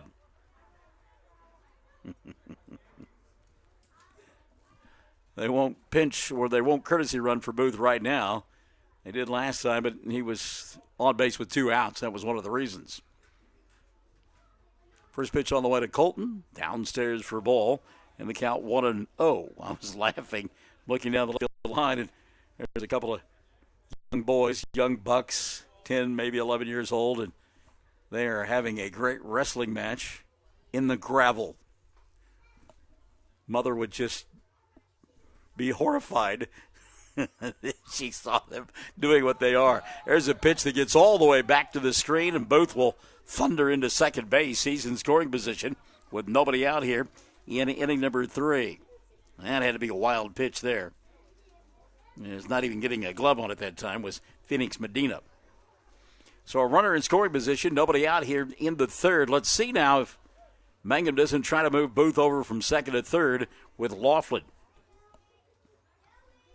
2-0 pitch, not a bad place to do it. Sean short lead out at 2nd. Laughlin ground ball towards 3rd. Knocked down over there by Fisher. He'll throw to first in time. Booth hustling over to 3rd base, so it wasn't the conventional way of getting the runner over to 3rd base, but Mangum did nonetheless. A fielder's choice. Laughlin retired for the first out of the inning, 5-3. But that gives an opportunity for Brooks Cross now to get a run home. Cross, infield single his first time around, and advanced to second on a throwing error that allowed the second run of the ballgame to score for the Tigers. First pitch on the way to Cross, taken outside for a ball. In the count 1-0. You look at the defensive cash. Fisher at 3rd and Klimmer over at 1st, in on the grass. They are trying to take away the little dribblers down the line either way. Brooks had a notion late off the pitch, looked at a fastball for his strike. That'll level things now, 1-1. Sean Booth at 3rd base. He led off the inning with a walk, advanced to 2nd on a wild pitch, and then went to 3rd on a fielder's choice. 1-1 pitch on the way to the Mangum first baseman, Brooks Cross. In the dirt, but a good job that time by Medina to keep it out in front of him. And the count on Cross is 2-1. Both catchers getting thumped pretty good here this afternoon. And again on a cold day. 2-1 pitch on the way here from Permenter. Downstairs for a ball. The count 3-1 on Cross. Leighton Ketchum waiting in the on-deck circle.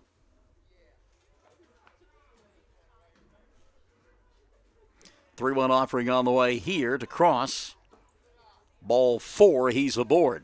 Second straight time. Runners at 1st and 3rd now for Leighton Ketchum. Ketchum walked his first time around. Now this is where you may see Mangum put something into play here. Fisher in on the grass or near the grass over at 3rd base. Double play depth through the middle of the infield. See if Ketchum can't go to the right side of the infield because Klimmer has to hold the runner over there at first base. Shows bunt, tries to go to the right side, fouls it out of play. And the count 0-1 on Leighton. So again, that's exactly what you want to do. You have runners at 1st and 3rd. Got a guy that handles the bat well at home plate. You try to go to that right side and get that runner home from 3rd. And even if you don't bunt it, just roll it on the ground that way because, and we talked about the middle of the infield at double play depth, but Mullen at second base and Fink at shortstop, they're kind of pinched in the middle. And a lot of holes out there, especially on that right side. Ketchum takes downstairs for a ball. And it's 1-1 on Leighton. 2-0, Mangum on top. Bottom half of inning number 3 and trying to add to that total here. Leighton all ready to dig in, and Mike Wentz said, you need to step out and go through the signs with me one more time. And I think those signs were more for the benefit of the base runners than it was for Leighton. Ketchum goes to work, 1-1.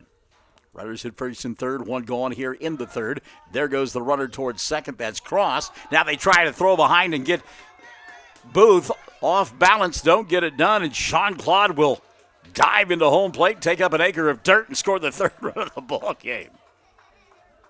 So some chicanery there on the part of Mangum. As Cross going to get credited with a stolen base and then a throwing error will allow Booth to score from 3rd. Cross winds up at second base. And the count on Ketchum now is 2-1. And there goes the sun again, and well, it just makes it that much colder, doesn't it? Yee. So 2-1 now on Ketchum. Layton lifts a little fly ball into shallow right field. It'll get over the head of the center fielder, Nunley. And coming around third base and scoring, standing up, will be Brooks Cross. And what a piece of hitting there by Layton Ketchum. RBI single into right center field. And again, we saw the effects of the wind there. Ketchum will score. Cross from second, give him an RBI. Layton winds up at second base on the play. Good base running there by Ketchum. And Mangum now leads it 4-0. Layton out at second. Here's Jackson Warner. First pitch to Warner. Cold strike, and it's 0-1 on Jackson. Jackson rolled out three, or actually hit a little looper behind first base that Cade Klimmer made a nice catch. Otherwise, it would have been merry-go-round time for Mangum. And again, Cash throwing behind the runner. Ketchum not that far off the base path. Natasha Cherie Lopez says, go Tigers, 100%. 0-1 pitch now on the way to Warner. Jackson didn't mean to do it. Went around, and it's 0-2 on Jackson. Tigers taking advantage of a couple of walks in the inning. And a couple of miscues defensively by Cash. 0-2 pitch on the way here. Lifted in the air on the right side. Giving chase is Goodman, and he'll make the catch for the out, and there are two going. Good job by Goodman to make that play. And as that ball slicing away from him down that right field line. So two gone now for Skylar Scott. By the way, advancing to third base on the play.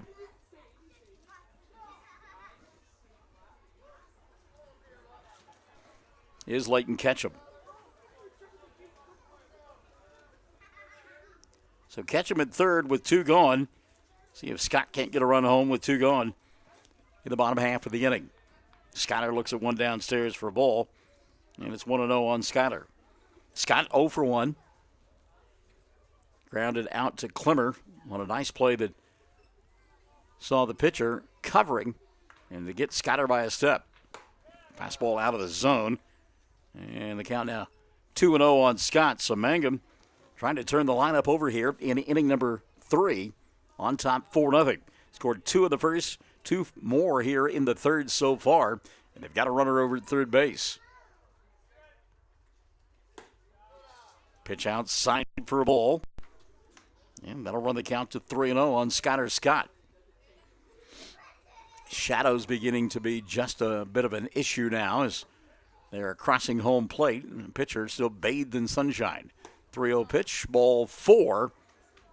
And another runner aboard here for Mangum in their half of inning number 3. And it's the third walk of the frame, surrendered by Permenter. He's given up a hit as well. 2 runs in the inning. Runners at first and third now, 2 out. And back to the top we go. Henry Lopez. Lopez walked his last time around. He's 0 for 1, struck out to begin the ball game. Henry asked for time. He'll get it here. Layton Ketchum over at first base. Skyler Scott. Did I say first base? Layton Ketchum at third. Skyler Scott at first. 2 gone here. Mangum a couple across in the frame. Curveball, Lopez. And no way he's taking a hack at that, Uncle Charlie. And it's 0-1 on Henry. Had some movement on it right there. So the count 0-1 on Henry Lopez. Wouldn't be surprised to see Scott off with this pitch. Try to put something in motion here. Down in the dirt, taken for a ball. The count 1-1 now on Henry. Again, you got your leadoff batter there. I don't know that I don't take a chance right now. 1-1 pitch. Good one to run on. Catch him over at third. And now Permenter says, let's go back through the signs here. Pretty good lead over there for Skyler. Klimmer holds him on. 1-1 offering. He stays put. And the ball upstairs for Henry. And the count 2-1 on Lopez.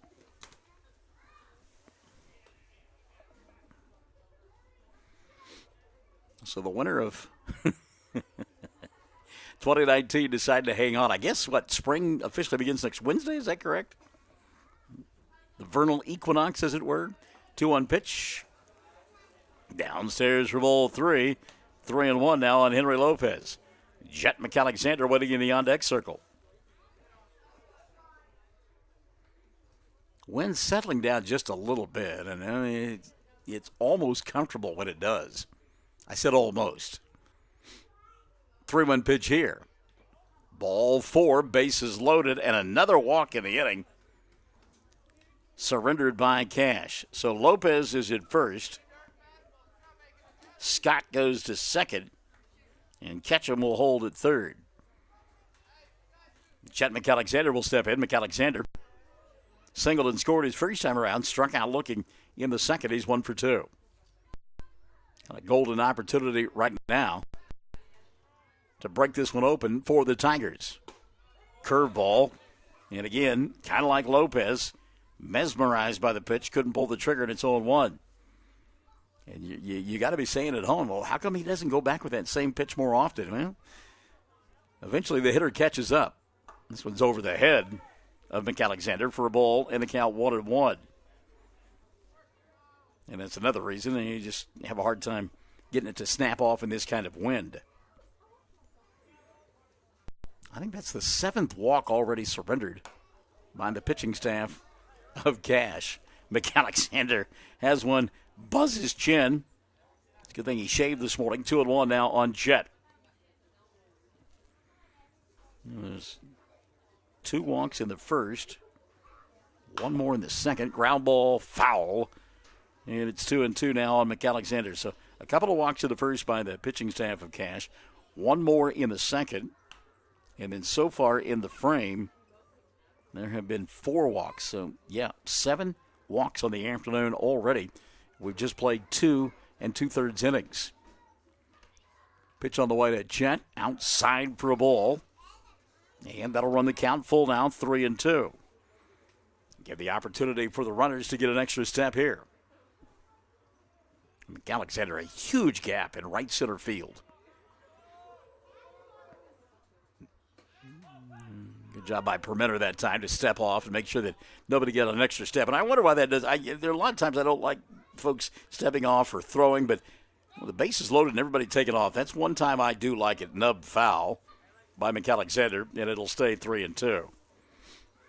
But it's just one of those things that a lot of times you just kind of ho-hum, take it for granted that you're just going to be able to get that extra step or 2, and nobody's going to pay any attention to you on the base pass. So the base is loaded, 2 outs, and the 3-2 pitch on the way here to McAlexander. Jet takes upstairs for a ball, and it's now a 5-0 ball game and an RBI for McAlexander with the bases loaded, base on balls.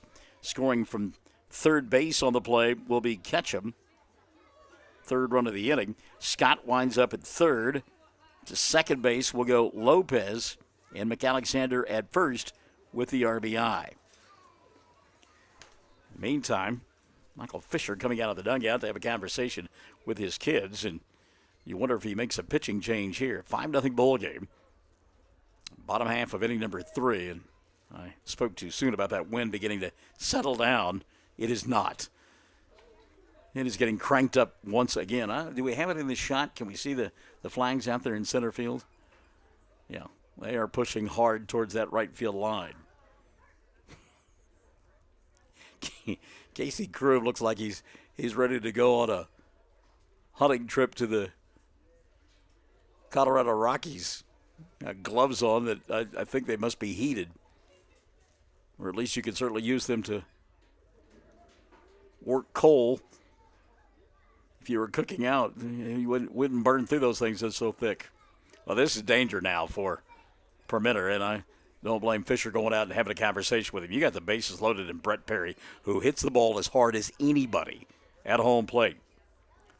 First pitch on the way to Brett. Curveball taken for a strike, and it's 0-1. And the last 3 batters for Mangum, Lopez, McAlexander, and Perry have seen dandy curveballs to begin the sequence, and then they turn around and walk. 0-1 on Perry. Brett 0 for 1 or 0 for 2 in the ball game. He has struck out and grounded out. Hits this one into shallow left center field. It'll fall for a base hit. Scott will score. They will hold at third base. Henry Lopez. But Mangum adds to their total, and they now lead it 6-0. Brett Perry with an RBI single. He's aboard for the first time this afternoon. So Lopez now at third. McAlexander at second. Perry is at first, and here's Sean Booth.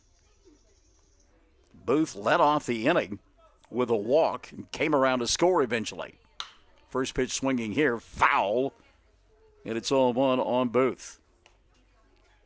So Mangum batting around here in inning number 3. And they have extended their lead now to 6-0. Booth would really like to put a charge in one here and open things up. Curveball that stayed high. And the count 1-1. But again, you walk that many folks, it's going to come back and haunt you. 1-1 pitch on the way to Booth. Sean takes it for a strike, and it's 1-2 on Booth. He walked and scored his first time, or his position did, as Jordan Patrick came in and ran for him, and then he walked earlier in the inning and eventually came around to score. They did not put in a courtesy runner for him in that occasion. 1-2 pitch on the way here.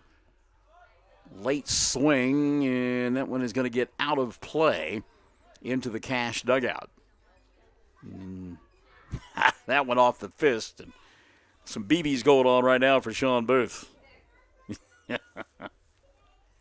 That was probably a ball, but when you get the bases loaded and the count is 1-2, if it's in the zone, you best be hacking. So per minute, 1-2 pitch on the way here to Booth. Sean swinging a miss in the inning will come to a close, but not before the Tigers come up with 4 runs in the inning. 4 runs on just a couple of hits. There were 4 walks, an error, and the bases were left loaded. We've played 3. Mangum on top, 6-0. We are Classic Hits, 97.7. Wondering how Western Oklahoma State College can fit into your future? With 25 degree options and more than 20 student organizations, it's easy to join the Pioneer family. Western offers classes online and on campus, making it simple to fit an education into your schedule. Western's tuition is less than half of a 4-year university's and offers many scholarship opportunities. To find out more about how your future is brighter at Western, visit wosc.edu. For over 4 generations, the Willis family and staff have worked to develop their skills, and with improved technologies, they can assure you of a monument that will stand the test of time. Their award-winning designers, expert stonecutters, layout artists, sandblast sculptors, and installation crew are here to serve you. Visit them online at willisgranite.com. Willis Granite Products, with locations in Granite, Oklahoma City, and Stillwater. Greer County Farm Bureau agents Mickey Lively and Steve Martin support high school sports. Mickey and Steve offer insurance for property, casualty, life, commercial, and crop insurance. They're at 231 North Oklahoma in Mangum. Phone 580-782-3827. Buy your Mangum Tiger Spirit clothing from locally owned CJ's Tiger Specialty Shop, where you'll find the best selection, quality, and the lowest prices. Greer County items, too. They'll design something especially for your group. CJ's is your one-stop Mangum School Spirit Shop, 1 block south of the high school, Mangum, Oklahoma. All right, we go to the top of the 4th inning, and Mangum now staked to a 6-0 lead as they scored 4 runs in that bottom of the 3rd inning. Did that the benefit of 4 walks and a couple of singles in the inning as well. Henry Lopez, Grandpa, Sissy, Nana, and my coworkers are all watching, and from Natasha Cherie Lopez. How about that? She's been busy checking out the ball game wherever she might work. Going to have all you folks alongside wherever you may be working. I will not write permission slips or excuses, though, for you not getting your job done because you were watching the broadcast. Middle part of the order due up here for Cash in their half of the 4th inning. That'll be Phoenix Medina, Cade Klimmer, and Keegan Fink against Lopez. And Henry with that 6-0 lead. Now you throw strikes and let your defense go to work for you. First pitch on the way to Phoenix. lifted high in the air on the left side. And circling underneath it is Leighton Ketchum, battling the wind. It'll make the catch for out number 1. Phoenix now 0 for 2 on the afternoon. He flied out to Perry back in inning number 1 and ended that first inning. So Klimmer will step in. Cade, the first baseman, grounded out to McAlexander his first time around. Jet made a great play. Ball hit in the hole there. There's a ground ball towards third. Laughlin will make the play. Throw over to first in time for out number 2. So a couple of pitches and a couple of outs here for Lopez in inning number 4. Go back to McAlexander's play back in the second inning. As we mentioned, Klimmer hit one in the hole at shortstop. Jet had it backhanded. Long throw, perfect one-hop bounce to cross to make the out. First pitch here to Keegan Fink, taken for a ball, 1-0. Keegan 0 for 1, struck out looking his first time around. Began the ball game on the bump for Cash, now playing shortstop for the Bulldogs. 1-0 offering here. Henry took something off that one. It strayed high, and it's 2-0 now to Fink. Oklahoma City Thunder playing at this hour against the Indianapolis Pacers. Back to the screen, 3-0 now. Thunder winning at home last night against the Brooklyn Nets.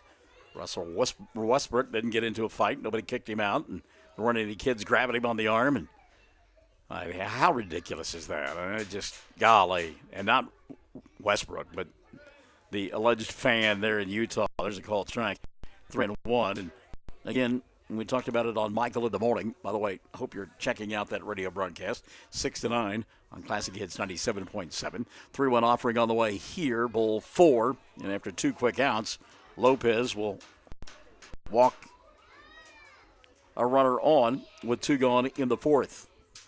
But again, Westbrook, fans in Utah Monday night saying derogatory things to him, and Russell reacting like many of us would. Although when he brought the man's wife into the fray, that was probably what helped him get that $25,000 fine. Pitch in the dirt and unable to handle it here is Booth. And the count on Jackson Permitter now is 1-0. Permitter singled his first time around. He is 1 for 1. That had to be a wild pitch there, allowing Fink to take second base. 1-0 offering on the way here. Permitter, line shot right back through the middle. Perry charging hard, then bobbles the ball, and that will allow the runner to score from third base. So, again, managers and coaches and analysts and everybody will talk about it. When you walk people, it will come back and bite you on the backside, and it certainly did there. Permitter, the 2 out, single to center field, driving in the first run of the ballgame for Cash, and it's a 6-1 contest. Lopez getting the first 2 outs of the inning easily on 2 pitches, and then walked Keegan Fink through a wild pitch, and guess what? A single later, it's a 6-1 ball game. There's a cold strike now on Grant Goodman. 0-1 on Goodman. But the abhorrent behavior by the fans there in Utah sadly is commonplace. Go to any Little League game. Yikes. 0-1 pitch. There goes the runner. Booth's throw not in time. Stolen base standing up there. Kind of a delayed steal for Permitter. Mangum did not get over and cover very quickly through the middle part of the infield. McAlexander and Scott both late getting to second base. And I really think at mid-throw, Booth may have recognized that, and he took something off the throw and just kind of dribbled towards the bag. As we mentioned, standing up with the steal was Permitter. 1-1 pitch on the way here. Cold strike, and it's 1-2 on Goodman. And again, the 8th place hitter, you got to take care of business here. Goodman walked his first time around. Mangum on time now 6-1 with a runner at second base and 2 gone. 1-2 pitch popped up on the infield. Booth giving chase, but the wind will blow that well out of play. And again, on a normal day, that probably is somewhere right around home plate, but the wind just grabbed it and threw it over the fence on the first base side. The wind beginning to whereas it's still meandering from left field to right field, from pole to pole, but almost beginning to blow in from center field. Whew, what a pitch by Lopez for strike 3. My goodness, he snapped that one off the end of the table, didn't he? So the backwards K in the book is the third out of the inning, but not before this group from Cash comes up with their first run of the ball game.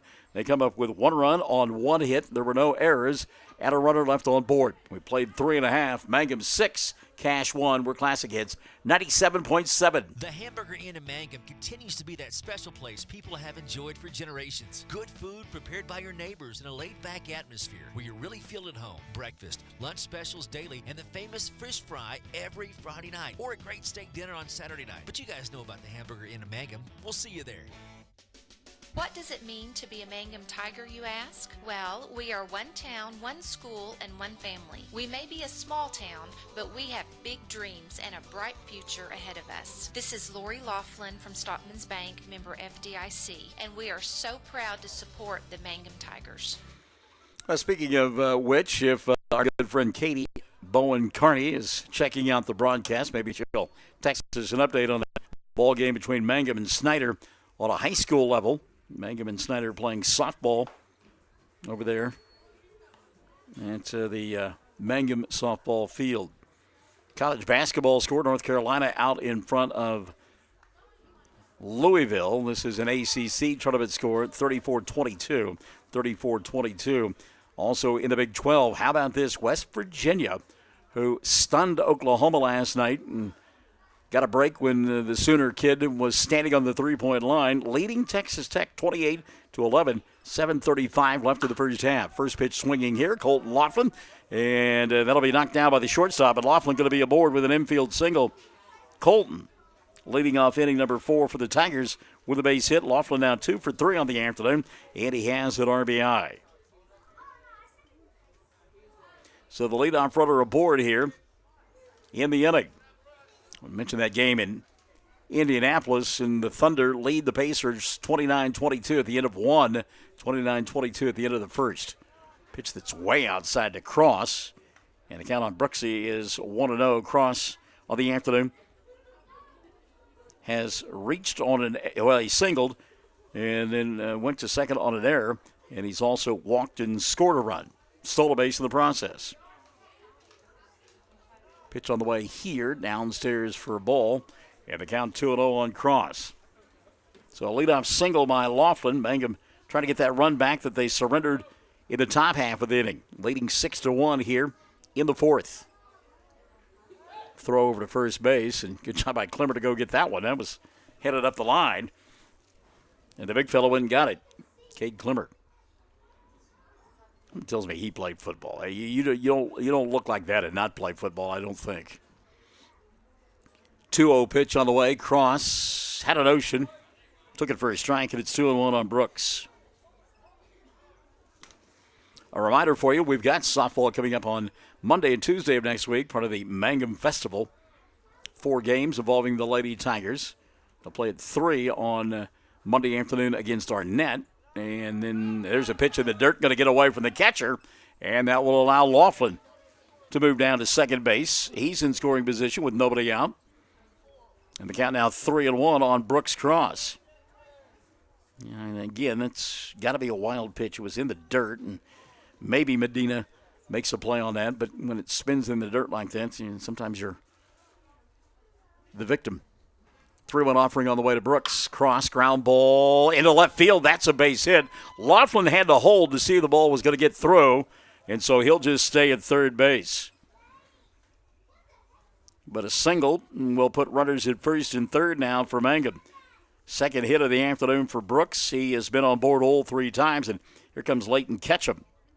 Ketchum, been on board both times, singled and drove in a run his last time around, and came around to score as well. And every time the sun decides to disappear behind the clouds, it gets dark and it feels like a November afternoon instead of a March afternoon. I'll have to turn on the lights before long. Catch him with that wide open stance. Looks at the pitch outside for a ball. The count 1-0 on Leighton. Mangum 2 in the first, 4 more in the third. And making noise here in the fourth with runners at first and second and nobody out. Bottom third of the lineup trying to come through for the Tigers. Laughlin over at third, Cross at first, and Leighton Ketchum hitting with a 1-0 count. There goes Cross. They'll fake the throw down and this time hold on to it. Remember the last time they did that? Threw it into left field and allowed Laughlin to come in and score. So another stolen base for Brooks. Runners at second and third. And I believe the pitch to Ketchum was a ball, was it not? Yeah.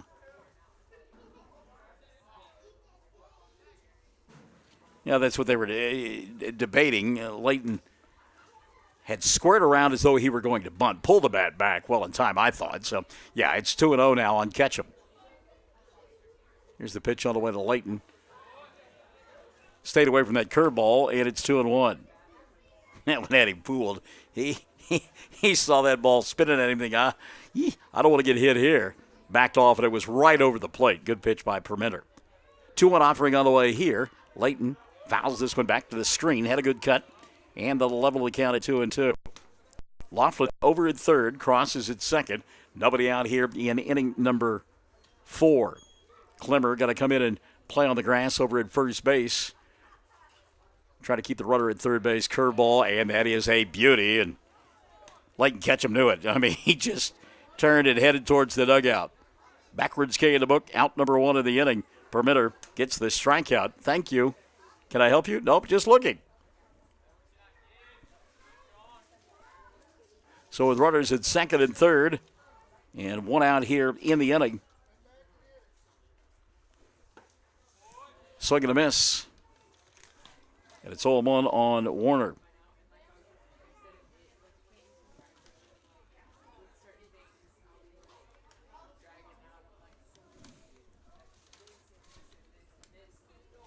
Jackson. 0-1 pitch. Late on that one. Lifted foul and out of play on the right side. It's 0-2 on Warner. Jackson in the ballgame is 0 for 2. He grounded out to the first baseman to end inning. I keep saying he grounded out. He popped out to the first baseman. Klemmer made a nice play in shallow right field to end the inning. And then he flied out to right field his last time around on a nice play out there by Grant Goodman. And he'll look at strike 3 here. So Permitter making quick work of Jackson Warner here in the fourth. Back-to-back backwards Ks in the books for Ketchum and Warner. And now it's up to Skyler Scott. Scott will bat here for the third time this afternoon. He is 0 for 1, walked and scored a run. Takes a strike here, and it's 0-1. So Mangum with runners at second and third and nobody out in the fourth inning. Have runners at second and third with 2 out in the fourth inning. And ball gets away from the catcher in the dirt. Laughlin will come in from third, standing up. And Mangum will indeed get that run back. So a pitch in the dirt, unable to block it, was Medina. And that allows Laughlin to come in from third base. Cross will wind up at third now, going from second to third. And a count 1-1 on Skyler Scott. Takes strike 2, 1-2 on Skyler. So Scott needing to shorten up here and just try to put a ball in play somewhere. 2 outs in the inning. Mangum getting that run back, leading 7-1 now. Pitch on the way. Fly ball, center field. Nunley will camp underneath it and make the catch for the out.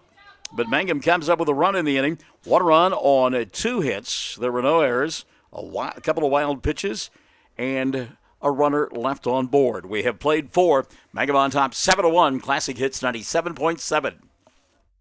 Mangum Brick Company has been operating since the early 1900s.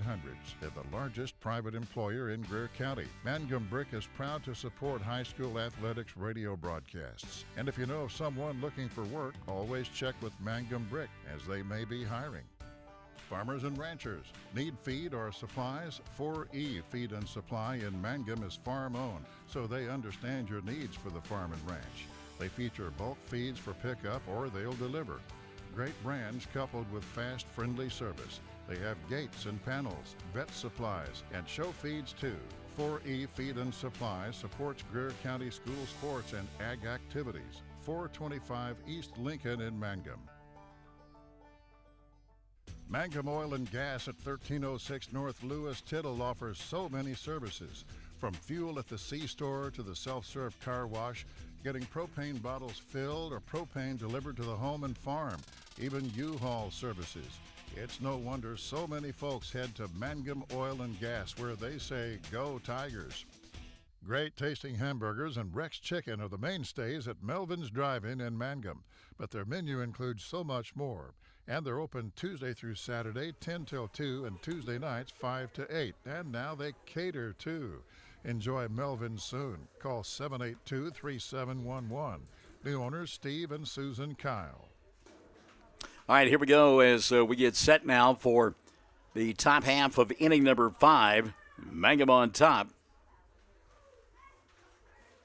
by a score of 7-1. Due up for Cash in their half of the 5th. It'll be numbers 9, 1, and 2.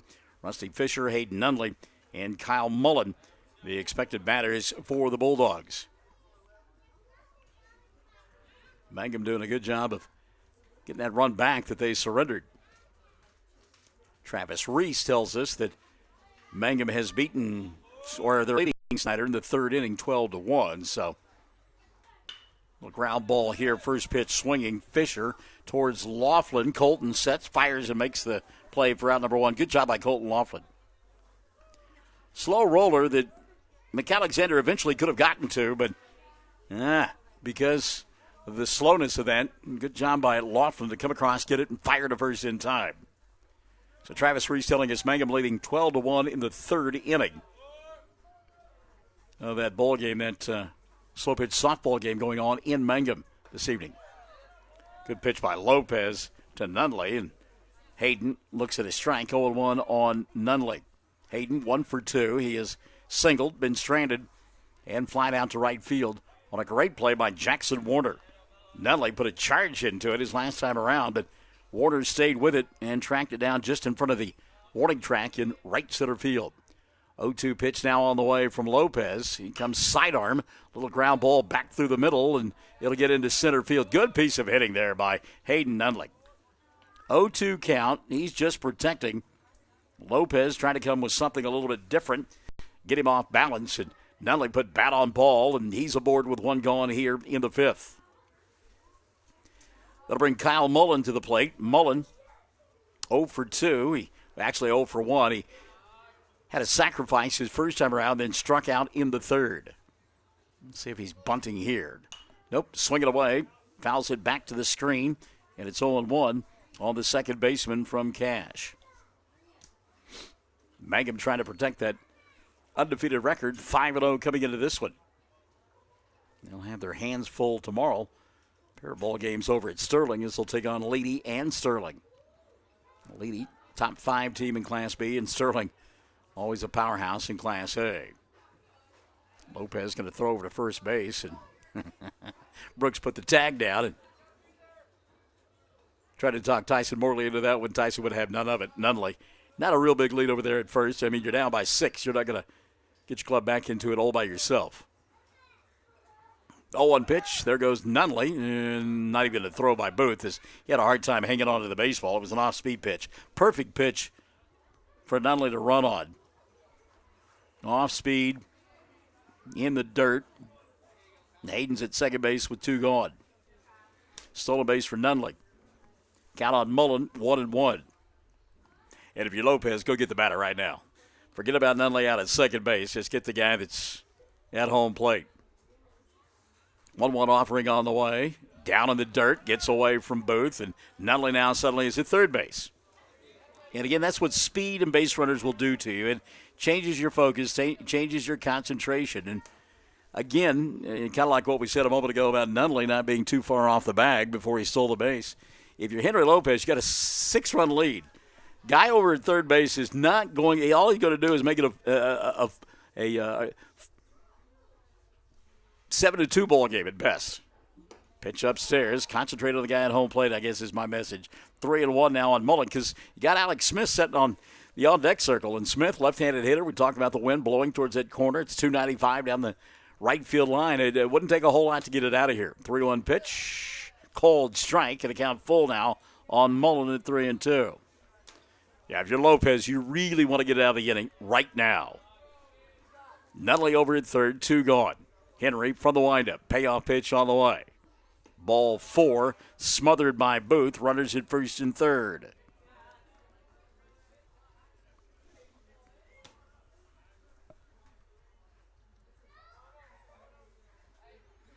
Just 1 gone here in the 5th. Let's see how Mike Wendt decides to play this here. I would think that, and the infielders are talking about it right now, I think middle part of the infield, you got to be at double play depth. And Laughlin, even with a bag over at third, and of course, Cross got to hold the runner on and got a left-handed hitter, so it gives a nice gap over there on that right side for Alex Smith. Deep in right field, Jackson Warner. And now you can hear Mike Wendt saying, let's squeeze in a little bit. Ball delivered here to Alex Smith. 1-0 on Alex. Alex 0 for 2. He's flying to center and grounded to second. But again, a dangerous hitter. Nunley at third. Mullen at first. 1 gone. Pitch upstairs and stolen base there for Mullen. No throw on the part of Booth. And the count now 2-0. So, be very careful now with Smith, first base open. Although you got the cleanup hitter in the on-deck circle. Ball outside, and the count 3-0. You can hear the coaching staff. I think it may have been Mike Wendt asking Lopez if he was all right. 3-0 offering on the way here. Ball 4, bases loaded. Henry looking into the dugout saying, look, that was an intentional walk on my part. I don't really think he wanted any part of Smith. But again, you got the fourth place hitter here. You got to be careful. Phoenix Medina has flied out a couple of times. Once to center, once to left. He hit the ball hard last time to left field, but again, into the teeth of the wind. 1 out here and a cold strike. Good fastball there by Lopez. 0-1 on Medina. And I know I say that. You listen to Michael in the morning and you immediately say funky. I know you do. 0-1 pitch. Ground ball. Laughlin makes the play. Fires home for 1 out. That's all they will get, but a nice play there by Colton to get the runner at home.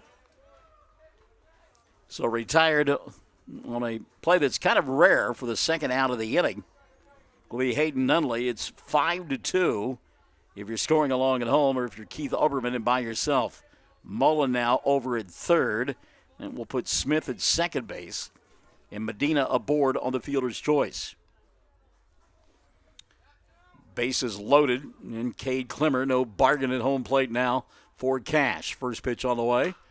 He lifts it high and deep, but well out of play on the right side for out number 1. Or foul number 1, I should say. I said out number 1. I was watching the Battle Arena efforts of Jackson Warner out there in the outfield. Warner acted like he was going to make a play on that ball and had a little Peter Pan leap and was waiting for the pirouette. Don't know that Henry is all right. He's trying to shake some stuff out right now. 2 down, and the 0-1 pitch on the way. Lifted high into left field. Ketchum is going to be there to make the play for out number 3, and that was one that was in the wheelhouse of the big boy Klimmer, but he hit it right into the wind. So Cash comes up empty in their half of inning number 5. No runs. There was a hit, a walk, 2 walks, and a couple of stolen bases, and they were left loaded as well. We played 4.5. 7-1, Mangum on top. Classic Hits 97.7. For top-notch heating and air conditioning service and installation, you can rely on Payne's Heating and Air, serving Southwest Oklahoma and North Texas from their headquarters in Mangum, Oklahoma. With years of experience and hundreds of satisfied customers, call Payne's Heating and Air Conditioning at 799-5130, 799-5130. Everyone wants to be on a winning team. That's why Great Plains Bank is a proud supporter of the Tigers. No matter what life may throw at you, Great Plains Bank has the play drawn up, and we're ready to go into overtime to win your business. What makes Great Plains Bank different is that we will make the extra push to get you to the goal line. When it comes to your family's finances, every play counts. So pick a teammate you can trust. We want you on our team because with customers like you, we are greater together. Great Plains Bank, member FDIC and equal housing lender. 333 Dental Care is an up-to-date dental practice operated by Dr. Dustin Lively and his team in Mangum, professionals who specialize in patient comfort. If you're apprehensive, feel fear or anxiety about dental procedures, know that Dr. Lively offers sedation dentistry, which involves using a sedative medication to help you feel more relaxed and calm during your visit. Call 333 Dental Care at 580-782-2552. Get you caught up now on that Mangum softball team. The Lady Tigers well on their way to their first win of the year. They are pounding Snyder. Fourth inning, Travis Reese tells us 17-1.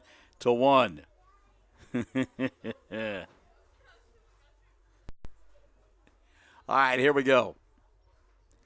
7-1. Henry Lopez leading it off. The first pitch to Henry downstairs for a ball. 1-0.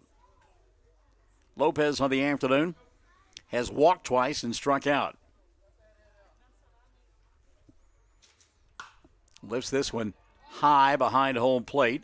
Giving chase and making the play right in front of the screen is Felix Medina for out number one. Good job by Medina to find that ball and also find room to make the catch as Lopez is retired for the second time this afternoon. And Henry, in that inning, just trying to shake some things out. It didn't look like he felt very comfortable. Looked like maybe that arm was bothering him just a little bit. Got another pitcher in there now for Cash. Third pitcher of the afternoon. This is Hayden Nunley. 1-0 pitch for a ball. Now 2-0 on Jet McAlexander. McAlexander got a single, run scored, driven in a run, and he's walked and struck out. Takes a strike here, and the count 2-1. And Nunley, just a classic baseball pitcher. Just a short, compact throwing motion, comes right over the top. Didn't mean to do it. McAlexander going to dribble one out to Klimmer at first base, and the big fellow will step on the bag for out number two. Jet tried to check his swing, but made contact. Klimmer makes the play for the second out of the inning. There's one thing that guys back in the day, guys like Nolan Ryan, Tom Seaver, everything was compact and it just right there, come right over the top, never take their eye off the home plate. Brett Perry now will step in. First pitch to Perry, outside for a ball. And the count 1-0 on Brett. Perry 1 for 3 with a single and an RBI. He is also grounded out and struck out. Takes upstairs for a ball, and the count 2-0. Now throws hard. You can hear Medina's mitt popping as the pitch is caught. 2-0 offering. Cold strike, and the count 2-1 now. On Perry. We're playing the bottom of the fifth inning. Mangum on top, 7-1. 2-1 pitch to Brett. Foul, that'll play on the left side. Count now level at 2-2. Be interesting to see if Henry goes out to pitch the sixth inning. We talked about it, like he was trying to shake something out on the mound. Maybe that arm or shoulder was hurting just a little bit. Curveball that goes underneath the hands of Perry for a ball. And the count full now on Brett at 3-2. You know, Perry would love to unload here. 3-2 offering from Nunley outside, ball 4. So the inning stays alive now for Sean Booth. Booth has walked twice and struck out. Scored as well 2 different times, or at least his position did. Remember, Jordan Patrick ran for him. the first time he got on base. So a runner aboard here in the 5th for Mangum. That's Brett Perry. Sean Booth steps in, takes inside for a ball. They'll throw down behind the runner. And a good job by Clemmer to come up with that ball. Wow. I mean, that was headed for right field, and Clemmer just made a fine scoop. And scrambling back into the bag was Perry. He's got a huge lead over at first base. 1-0 pitch now, on the way. Rolled foul down the third base line. The count level at 1-1 on Sean Booth. Mangum leading 7-1. It played it a couple of runs in the first. Scored 4 more times in inning number 3 and got 1 in the 4th. Runner aboard here in the 5th with 2 gone for Sean Booth. Booth rolls it foul. And Mike Went will wave at that ball as it goes by. On a warm, sunny afternoon, you go ahead and you stick the paw out there and you at least knock it down. Not today. Not going to happen. Colton Laughlin, who's had a good afternoon at the plate, waiting in the on-deck circle. Laughlin 2 for 3 in the ball game. Got an RBI. Would love to hit here in inning number 5. 1-2 pitch on the way to Booth. A little bit high for ball 2. 2-2 on Sean. Deuce is wild here in the 5th. 2-2 count. 2 out. Brett Perry over at first base. Nunley's pitch on the way. Curveball that did not move anywhere, but out of the zone. It's full at 3-2. So Perry going to get him another step over there at first base as Nunley goes to work. 3-2 pitch, and it hit Booth. And, oh, that did not make Sean happy. And he didn't hit him on purpose. I mean, you're not going to hit a guy in the 5th inning on a 3-2 count, trailing 7-1. Perry at second. Booth is at first. Sean can't rub that one because it was on his backside. Jordan Patrick going to come in and run for him so he can get his gear ready to go, and maybe he can go in the dugout and rub it when nobody's looking. Here's Laughlin. Colton at RBI singled his first time around, grounded to third in the 3rd, and then singled and came around to score an inning ago and takes downstairs for a ball. It's 1-0 on Laughlin. Colton, they're playing him almost straight away, so he's got room on either side of center field. Stepped out of that one. Swing and a miss in the count, 1-1. Swing was pretty good, except for the fact that he stepped in the old bucket. Head came flying out. 1-1 pitch on the way here. Looks inside for a ball. 2-1 now on Colton. His dad was headed this way from Altus when I was. We were just south of Blair, and here comes the 2-1 pitch now. Outside, gets away from Medina, and the runners will advance to second and third. Patrick to second, and Perry to third base. And the count now 3-1 on Laughlin. But I'm listening to my music blissfully, loudly as I often do, and all of a sudden I hear this. Look over, and there's his dad in his highway patrol car. And I'm thinking, I wasn't speeding. Come on, man. 3-1 offering. Laughlin pops it up foul behind home plate. The count full, 3-2. Even if it's a guy you know and a guy you've known for a long time, and even though you're not doing anything wrong, it'll make your butt pucker just a little bit when the old hypo is sitting next to you there as you're going down the highway. Ground ball to third, knocked down by the third baseman. He'll set, throw, and in time gets Laughlin by a step. Good play that time by the third baseman for Cash. That's Rusty Fisher knocking that ball down, setting himself, and getting Laughlin by a step. So Mangum will come up empty here in inning number 5. No runs in the inning.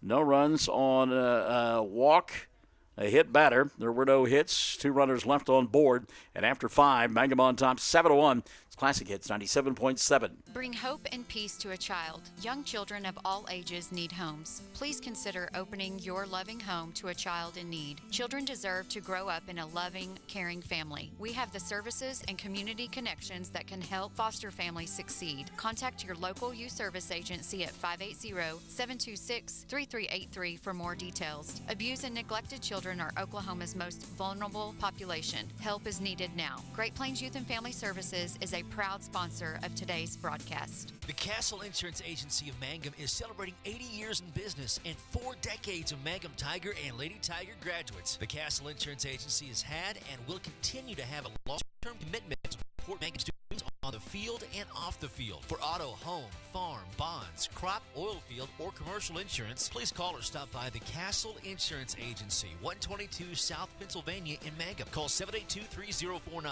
That's 782-3049. The Castle Insurance Agency of Mangum. Well, apparently Henry is okay. Whatever was seemed to be bugging him on the mound in that last inning, he's going to go out there and take the hill for inning number 6. His club on top 7-1. By the way, Chad Augustine telling us the girls run-ruled Snyder 17-1. 17-1, your final score. So congratulations to Richard Carney and the Mangum Lady Tigers. They get their first softball win of the year, the first of many, we are sure. A rather inauspicious beginning for them on Monday against Navajo. But they bounce back nicely and win it by a final score of 17-1. We play here in the top half of inning number 6. Mangum on top 7-1. Try to go 6-0 on the young season. It'll be Keegan Fink, Jackson Perminter, and Grant Goodman due up here in the inning. And we're going to get a pinch hitter instead. Yaloa will pinch hit. Left-handed batter for Keegan Fink.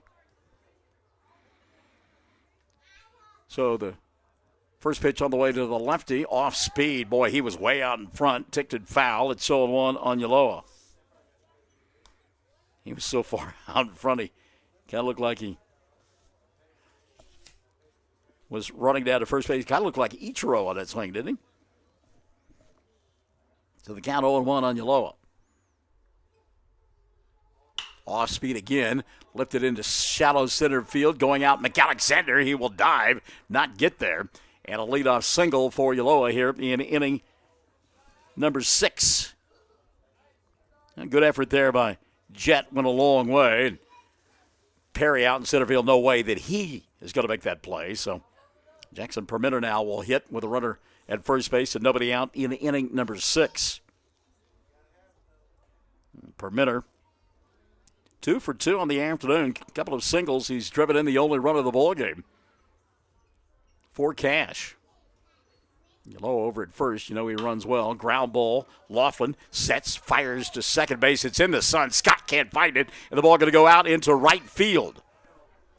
Warner then throws behind the runner and staying at first base, Perminter. But that's just one of those things. It'll go as an error. Thought it was going to be a double play. Laughlin gets it on one hop, turns, fires to Scott covering at second base. Sun right in his eyes, never saw the baseball. It wound up in right field. So runners now at first and third. Nobody out here as we play in inning number 6. Grant Goodman set to check in. Goodman on the afternoon has walked and struck out looking. First pitch on the way to the right fielder. Back to the screen, and it's 0-1 on Goodman. And Henry Lopez has pitched out of a couple of jams here this afternoon by going to work on the bottom part of the order, and he needs to do that right now. Nobody out. You're facing 8 and 9. Runners at first and third. You don't want to give Nunley a chance to get back into the ball game with one swing of the bat. Pitch inside here to Goodman. And the count 1-1. Ball not carrying at all to left field, but we have seen it carry pretty well to right field. And right now the outfield bathed in sunshine, so hard to see the baseball. Looping line drive. Laughlin makes the catch. Goes over to third base, not in time. Boy, he nearly got Yaloa napping over there. as took a step towards home plate on the little looping line drive off the bat of Goodman. Laughlin raced Ulloa to third, and Ulloa gets there just in the nick of time. One gone now. Big out right there, though, for Lopez and Mangum. Here's Rusty Fisher. Pitch back to the screen. Booth gives chase, but Ulloa will come in and score the second run of the ball game. So a wild pitch there by Lopez, allowing the runner to score from third base, and it's a 7-2 contest. And I believe it's not Fisher at home plate. We got another pinch hitter, and it's Lyon. So a couple of pinch hitters in the inning, and both of them left-handed pinch hitters. As Fisher had been 0 for 2 of the ball game, striking out and grounding out. And the count 1-0 now on Lyon. Runner at second base. And one gone. There's a called strike. And it's 1-1. Sixth inning here. Reed Lyon at the plate. Lifts this one into left field, giving chase and making the catch. Slayton Ketchum for out number 2. Good job by Ketchum. That one slicing back into him, but the wind making it dance just a little bit. And he'll make the catch for the second out of the inning. So 2 gone. Permitter still at second base. Here's Nunley. Nunley on the afternoon, a couple of singles, and he's flying to right and flying to deep right in the process. 7-2 ball game here in the 6th. First pitch swinging. Nunley misses on the curveball. It's 0-1. Hayden led off the ball game with a single, flying to deep right center field. And then on an 0-2 pitch, just put bat on ball and served it into center field his last time around. Didn't mean to do it here. Went around for a strike, and it's 0-2 now on Nunley. So Henry last time had Nunley 0-2, went sidearm, and Nunley stayed on it, and as we said, it served it into center field. See if you can shut him down right now. Runner at second base, 7-2, 2 gone in the 6th. And the 0-2 pitch on the leadoff hitter. Downstairs for a ball. The count 1-2. Good job by Nunley to lay off that pitch. Sunshine quickly evaporating. And the folks looking for anything they can find to keep them warm. 1-2 pitch. Off speed, served into right field. Warner going back, still going back. This one over his head. It's off the wall. Scoring easily from second base will be Permitter. Nunley checks in at second base with a 2-strike double and drives home the third run of the ball game. Well, we keep talking about the ball does carry well to the right side, and you saw it right there. I think Jackson Warner thought that was going to be a lazy fly ball to him, and then suddenly it was over his head. And suddenly we've got a 7-3 ball game. 2 gone here in the 6th. Kyle Mullen will step in. Mullen 0 for 2. He walked, stole a base his last time around. Hits this one off the fist on the right side. Scott a long way to go. Bare hands, flips across in time for the third out of the inning. A dandy bang-bang play by Skylar Scott to have the inning draw to a close, but not before Cash comes up with a couple of runs. 2 runs for the Bulldogs in the inning. 2 runs on 2 hits. There was an error and a runner left on board. We have played 5.5. Mangum 7, Cash 3. Classic Hits 97.7. Taking care of your family is easy and convenient at the JCMH Family Care Medical Clinic in Mangum. Located at 114 South Lewis Tittle in Mangum, Dr. Lonnie Perryman and nurse practitioner Patty Burks provide a comprehensive, full-service family practice, including care for children and adults, including geriatrics. Call 782-3393 for appointments at the JCMH Family Care Medical Clinic in Mangum. Triad Home Health in Mangum is locally owned and offers nursing, physical therapy, occupational, wound care, IV therapy, and more. All administered by people who go above and beyond for you. Phone Triad Home Health today at 580-782-5800. That's 782-5800. When it comes to funeral homes, there are several to choose from, but choosing a funeral home that is locally owned offers the advantage of the local owners who are involved right here in the community, helping you during your time of need. Greer Funeral Home owners Carson and Stacy Van Zant are perfect examples of owners who offer that family-like connection that you'd expect from a friend and a neighbor. Greer Funeral Home in Mangum and Granite, providing dignity and respect. All right, welcome back. As we go to the bottom of the sixth inning, Mangum has seen their lead squeezed to 7-3. As we play here at the bottom of the sixth inning, it'll be Brooks Cross to lead it off. He'll be followed by Leighton Ketchum, and then we'll go to Jackson Warner. Those are the three due up here in this sixth inning of play. So Hayden Nunley on the mound. Nunley's pitch.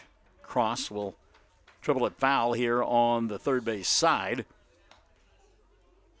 Cross on the afternoon.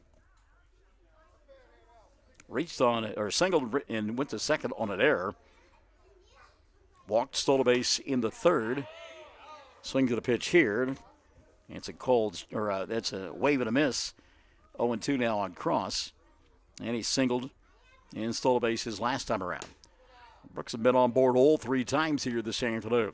Takes outside for a ball. 1-2 now on Cross. Ketchum working against Nunley. Rolls it through the middle of the infield, and it gets underneath the glove of the shortstop and rolls into center field. That'll be an error. E6, Cross on board again. That ball simply did not come up. Like the shortstop thought it would. And it's Permitter back out there. Jackson just had that one roll underneath his glove. So leadoff runner aboard here from Mangum in the sixth. That'll bring Leighton Ketchum to the plate. Ketchum kind of gave the impression he was going to square around for a bunt. Takes it for a ball, 1-0. Leighton has walked, singled, drove in a run, and scored. He's also struck out looking. 1 for 2 on the afternoon. Head the count here, 1-0. Does show bunt, pulls the bat back, and it's 2-0. Runner at first base, that's Brooks Cross. Hayden Nunley on the mound here for Cash here in the sixth inning. Mangum up by 4. You'd like to add an insurance run here. Catch him on that one. Boy, he whistled that one right into the Cash dugout. And again, if you're going to be on a baseball field, no matter where you are, you better be having your head on a swivel. And ball was almost in the glove of Medina, the catcher, and Leighton said, looks pretty good. Take a hack. So the count 2-1. Bunt, not a good one. Foul, 2-2 now on Leighton. And again, Ketchum kind of seemed unsure as to what he wanted to do there. He didn't show bunt early on, and then just kind of at the end of the sequence, just kind of shortened up and stuck the bat out there. Crossover at first, 2-2 pitch on the way here. Ground ball towards short. Perminter will flip to second for one. Throw to first in time for the bang-bang double play. So the pitcher's best friend, the 6-4-3 double play. And just like that, the base is empty. And 2 gone here in inning number 6 for Jackson Warner. Warner on the afternoon and evening is 0 for 3. He has popped out twice and struck out looking his last time around. Talk about Mangum looking for an insurance run here in the 6th. You'd like to have that cushion to where a grand slam can't tie the ball game. Well, that was all going on. A conversation taking place between the field umpire and Casey Kroom. I don't think Casey necessarily agreed with that call over at first base. Warner takes a pitch inside for a ball, 1-0. And Jackson had that one sizzle in his ear hole. 1-0 pitch.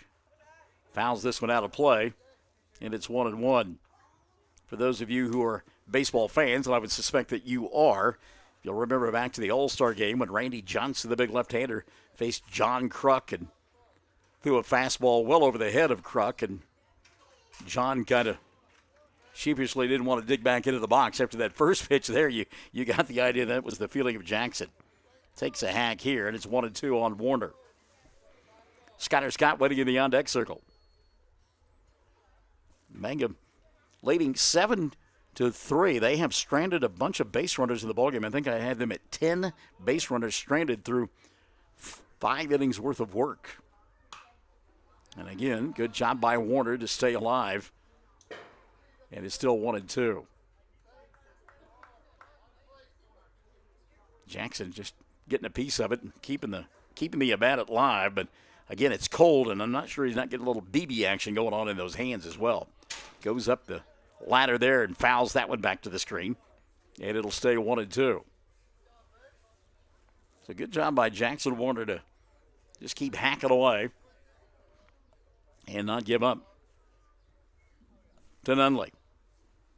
Pitch on the way from Hayden, overhand curveball that, again, the wind at your back, it's just not gonna turn for you. You don't get the dance. So the count 2-2 on Warner. W aboard here as we play in inning number 6. Bulldogs 2-2 on the year. Mangum 5-0, trying to go 6-0. 2-2 offering here. A little bit inside for a ball, 3-2. And Nunley really wanted that one bad. And looking in at the home plate umpire after the call. Payoff pitch on the way here. Warner lifts a pop-up on the infield. It'll swing back into foul territory, and another good job by Medina to battle the wind and watch that one just in front of the screen behind home plate to make the catch. So again, that one looked to be popped up on the infield. The wind just shoving it back towards home plate, finally into foul territory, and Medina makes the catch, and the inning will come to a close. Essentially a 1-2-3 inning. Mangum did get a runner aboard. There was on an error, but raced on a double play. So no runs, no hits, an error, nobody left on board. And at the end of 6, Mangum leads at 7-3. Classic Hits 97.7. Travis Septic Tank Service can handle everything related to septic tank maintenance and cleaning, including commercial applications. Call Travis Septic Tank Services at 580-782-2384. That's 782-2384. Travis says, go Mangum Tigers. Folks in Mangum know what to do when they need to quench a thirst, curb a hunger attack, or cool down with an ice cream. They just make the Loop at 918 North Lewis Tittle in Mangum. The Loop, supporting the Mangum Tigers and Lady Tigers. Friends, you need to take care of your eyes. Have regular checkups. Make an appointment with Dr. Michael Geiger, Geiger Eye Care in Altus, and now the Geiger Eye Care in Frederick. Dr. Michael Geiger and Son, Seth and Bryce, well, they're good at what they do, so get your eyes checked. Geiger Eye Care, Altus and Frederick, proud to support Southwest Oklahoma youth in sports, in the classroom, in the showroom, whatever. That's Geiger Eye Care, Altus and Frederick, Mike, Seth, and Bryce Geiger, 580-482-1756. Wondering how Western Oklahoma State College can fit into your future? With 25 degree options and more than 20 student organizations, it's easy to join the Pioneer family. Western offers classes online and on campus, making it simple to fit an education into your schedule. Western's tuition is less than half of a four-year university's and offers many scholarship opportunities. To find out more about how your future is brighter at Western, visit wosc.edu. Classic Hits 97.7. We go to the top of the 7th inning, and Mangum on top, 7-3. And it'll be Alex Smith, Phoenix Medina, and Cade Clemmerdew up for the Bulldogs here in the 7th. So numbers 3, 4, and 5. Mangum trying to protect that 4-run lead. Boy, it would have been great to get that bonus run in the 6th inning because, again, Grand Slam can tie you here, and then you got the heart of the order up. First pitch on the way to the left-hander. Lifted high towards right field. Jackson going back, still going back. Looks up, and this one is gone. A home run to lead off the inning for Alex Smith. So Alex Smith gets one up in the jet stream and gets it out of here. A home run to lead off the inning. But again, if you're going to give up a jack, that's the time to do it. With the bases empty, to lead off inning number 7. So Smith put a charge into it. Alex now on the afternoon, 1 for 3. He is flying out, grounded out, walked, and now hit a solo home run.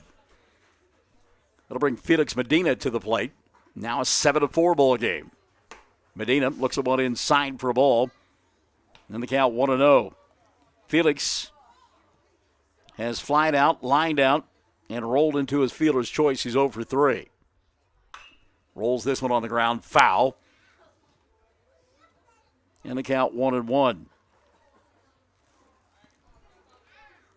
Now we talked about it all game long. The wind, and it's strong, pushing towards that right field corner. And again, just 295 down the line and right. So if you get one up and get a little backspin on it and hit it the right way into right field, it's going to go. And we saw that a moment ago from Smith.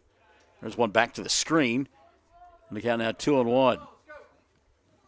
Mangum trying to finish this one off in the top of the 7th inning. And Cash refusing to go quietly into the night.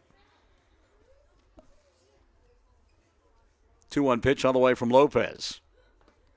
In the dirt for ball 3, 3-1. Still sunshine in left center, left and center field, and at short and third base. Everybody else pretty much in the shadows. There's a ground ball under the glove of Laughlin into left field, and a single for Felix Medina. And that'll bring Cade Clemmer to the plate. Clemmer, we're going to get a pinch hitter instead. So a pinch hitter here. Clemmer, the last time up, hit the ball hard, but the wind just simply knocked it down out there in left field. So Austin, the pinch hitter here for Clemmer.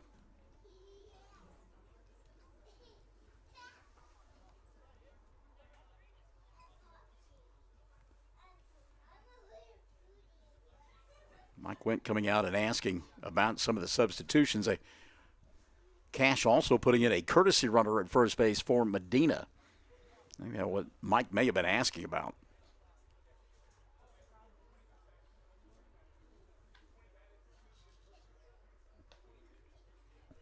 Yeah, now they're talking about substitutions as well.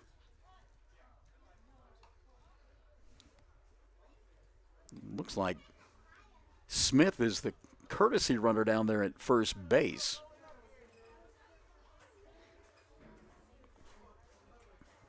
And here we go. Nobody out. Runner at first. 7-4 now, the lead for Mangum. As we play here in the top half of inning number 7. We talked about it. It's Michael Fisher saying, hey, it's hard to get here today with that wind. We're going to go ahead and play the full game and give you everything we got. Curveball upstairs for a ball. And the count on Austin is 1-0. Smith, the courtesy runner over at first base for Medina. Nobody out. We play here in the 7th. Mangum on top by 3. That one fouled back to the screen. And that'll level the count at 1-1. Yaloa, who pinch hit his last time around, waits in the on-deck circle. Pesky little left-hander that can absolutely fly. We saw that in his last at-bat.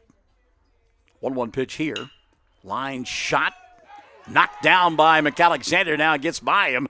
And we'll get into left field for a base hit. Chet got a glove on it, but couldn't hold on, and it rolled into left field. Back-to-back singles here. And that'll put runners at first and second. Nobody out. And the tying run coming to home plate. Mike Wendt coming to the mound as well. See if he makes a pitching change here. With runners at first and second. Mangum on top 7-4, and a pitching change will be made.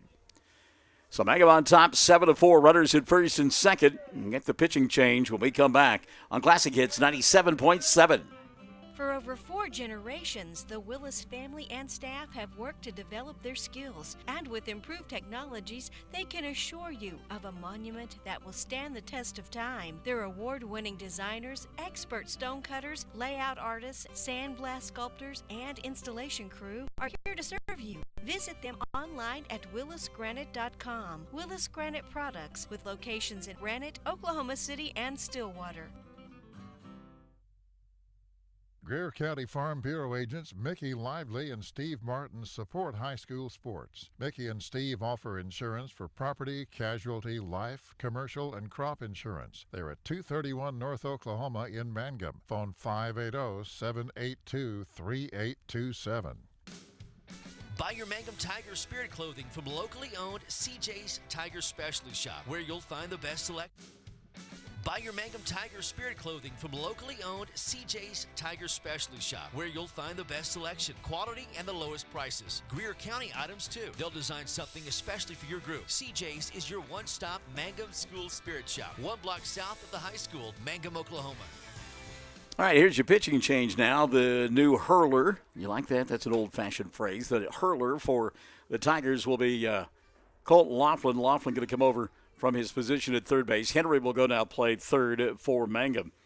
And give Cash credit. They have pecked away all afternoon long, scored 1 in the 4th, got 2 in the 6th, and so far 1 across here in inning number 7. Runners at first and second, no one out.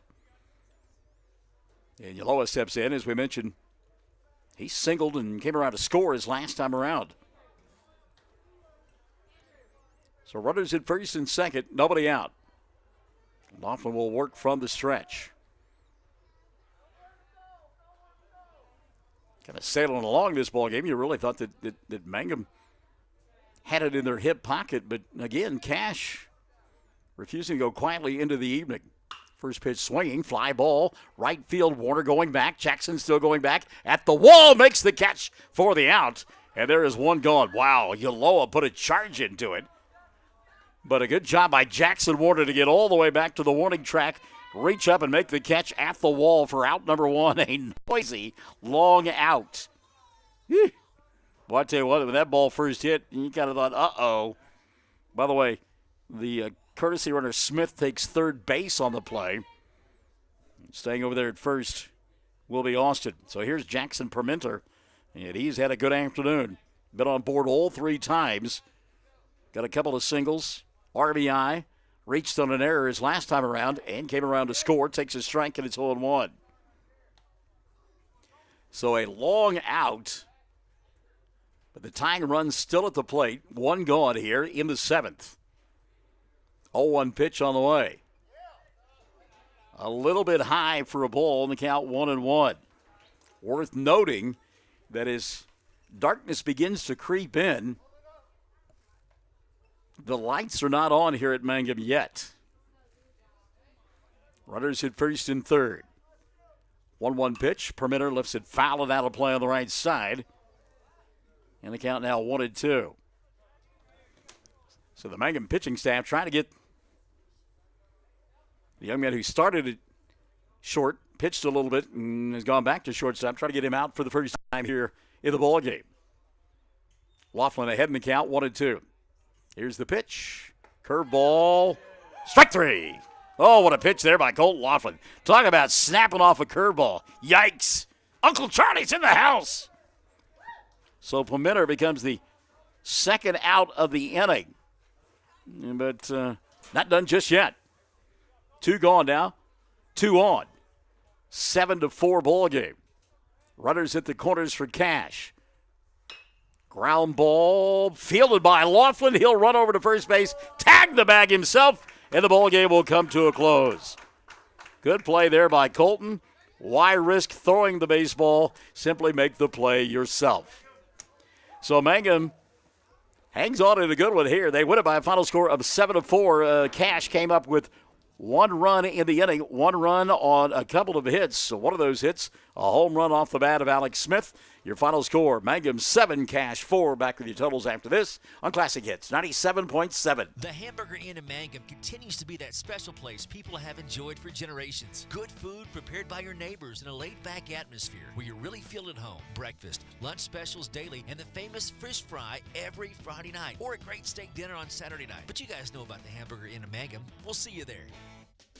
What does it mean to be a Mangum Tiger, you ask? Well, we are one town, one school, and one family. We may be a small town, but we have big dreams and a bright future ahead of us. This is Lori Laughlin from Stockman's Bank, member FDIC, and we are so proud to support the Mangum Tigers. Mangum Brick Company has been operating since the early 1900s. They're the largest private employer in Greer County. Mangum Brick is proud to support high school athletics radio broadcasts. And if you know of someone looking for work, always check with Mangum Brick, as they may be hiring. Farmers and ranchers need feed or supplies? 4E Feed and Supply in Mangum is farm-owned, so they understand your needs for the farm and ranch. They feature bulk feeds for pickup or they'll deliver. Great brands coupled with fast, friendly service. They have gates and panels, vet supplies, and show feeds too. 4E Feed and Supply supports Greer County school sports and ag activities. 425 East Lincoln in Mangum. 7-4, Mangum wins it. 7 runs, 7 hits, and an error for the Tigers. On the other side, 4 runs, 9 hits, and 3 errors in the ball game for the Bulldogs. And again, the Bulldogs refused to go quietly into the ninth there in that 7th inning. Got a leadoff home run and made things a little bit nervous for the Mangum fans. But the Tigers improved to 6-0 as they win it by a final score of 7-4. Mike Wentz team now back in action tomorrow at Sterling. They'll play a couple of ball games. They get Lady and Sterling tomorrow in a pair of games. And again, some quality opponents there for Mike Wentz and company. Mangum again winning it by a final score of 7-4. The Mangum Lady Tigers softball team getting their first win of the year as well as they pounded Snyder this afternoon 17-1. And the softball team will be in action tomorrow at the Washington tournament. Our next broadcast coverage of Mangum sports will come up on Monday and Tuesday of next week when the Lady Tigers host the Mangum Softball Festival. They'll have ball games at 3 and 7 on Monday afternoon.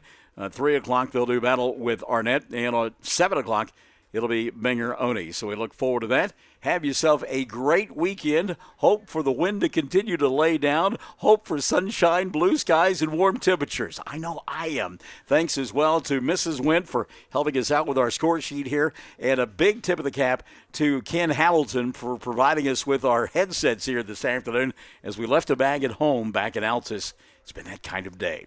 So, I'm Michael in the morning. Join me tomorrow morning at 6 for our radio program, and then we'll have more sports coming up on Monday and Tuesday of next week from the Mangum Festival. So long, everybody. From Mangum, the Tigers win it 7-4 on Classic Hits 97.7.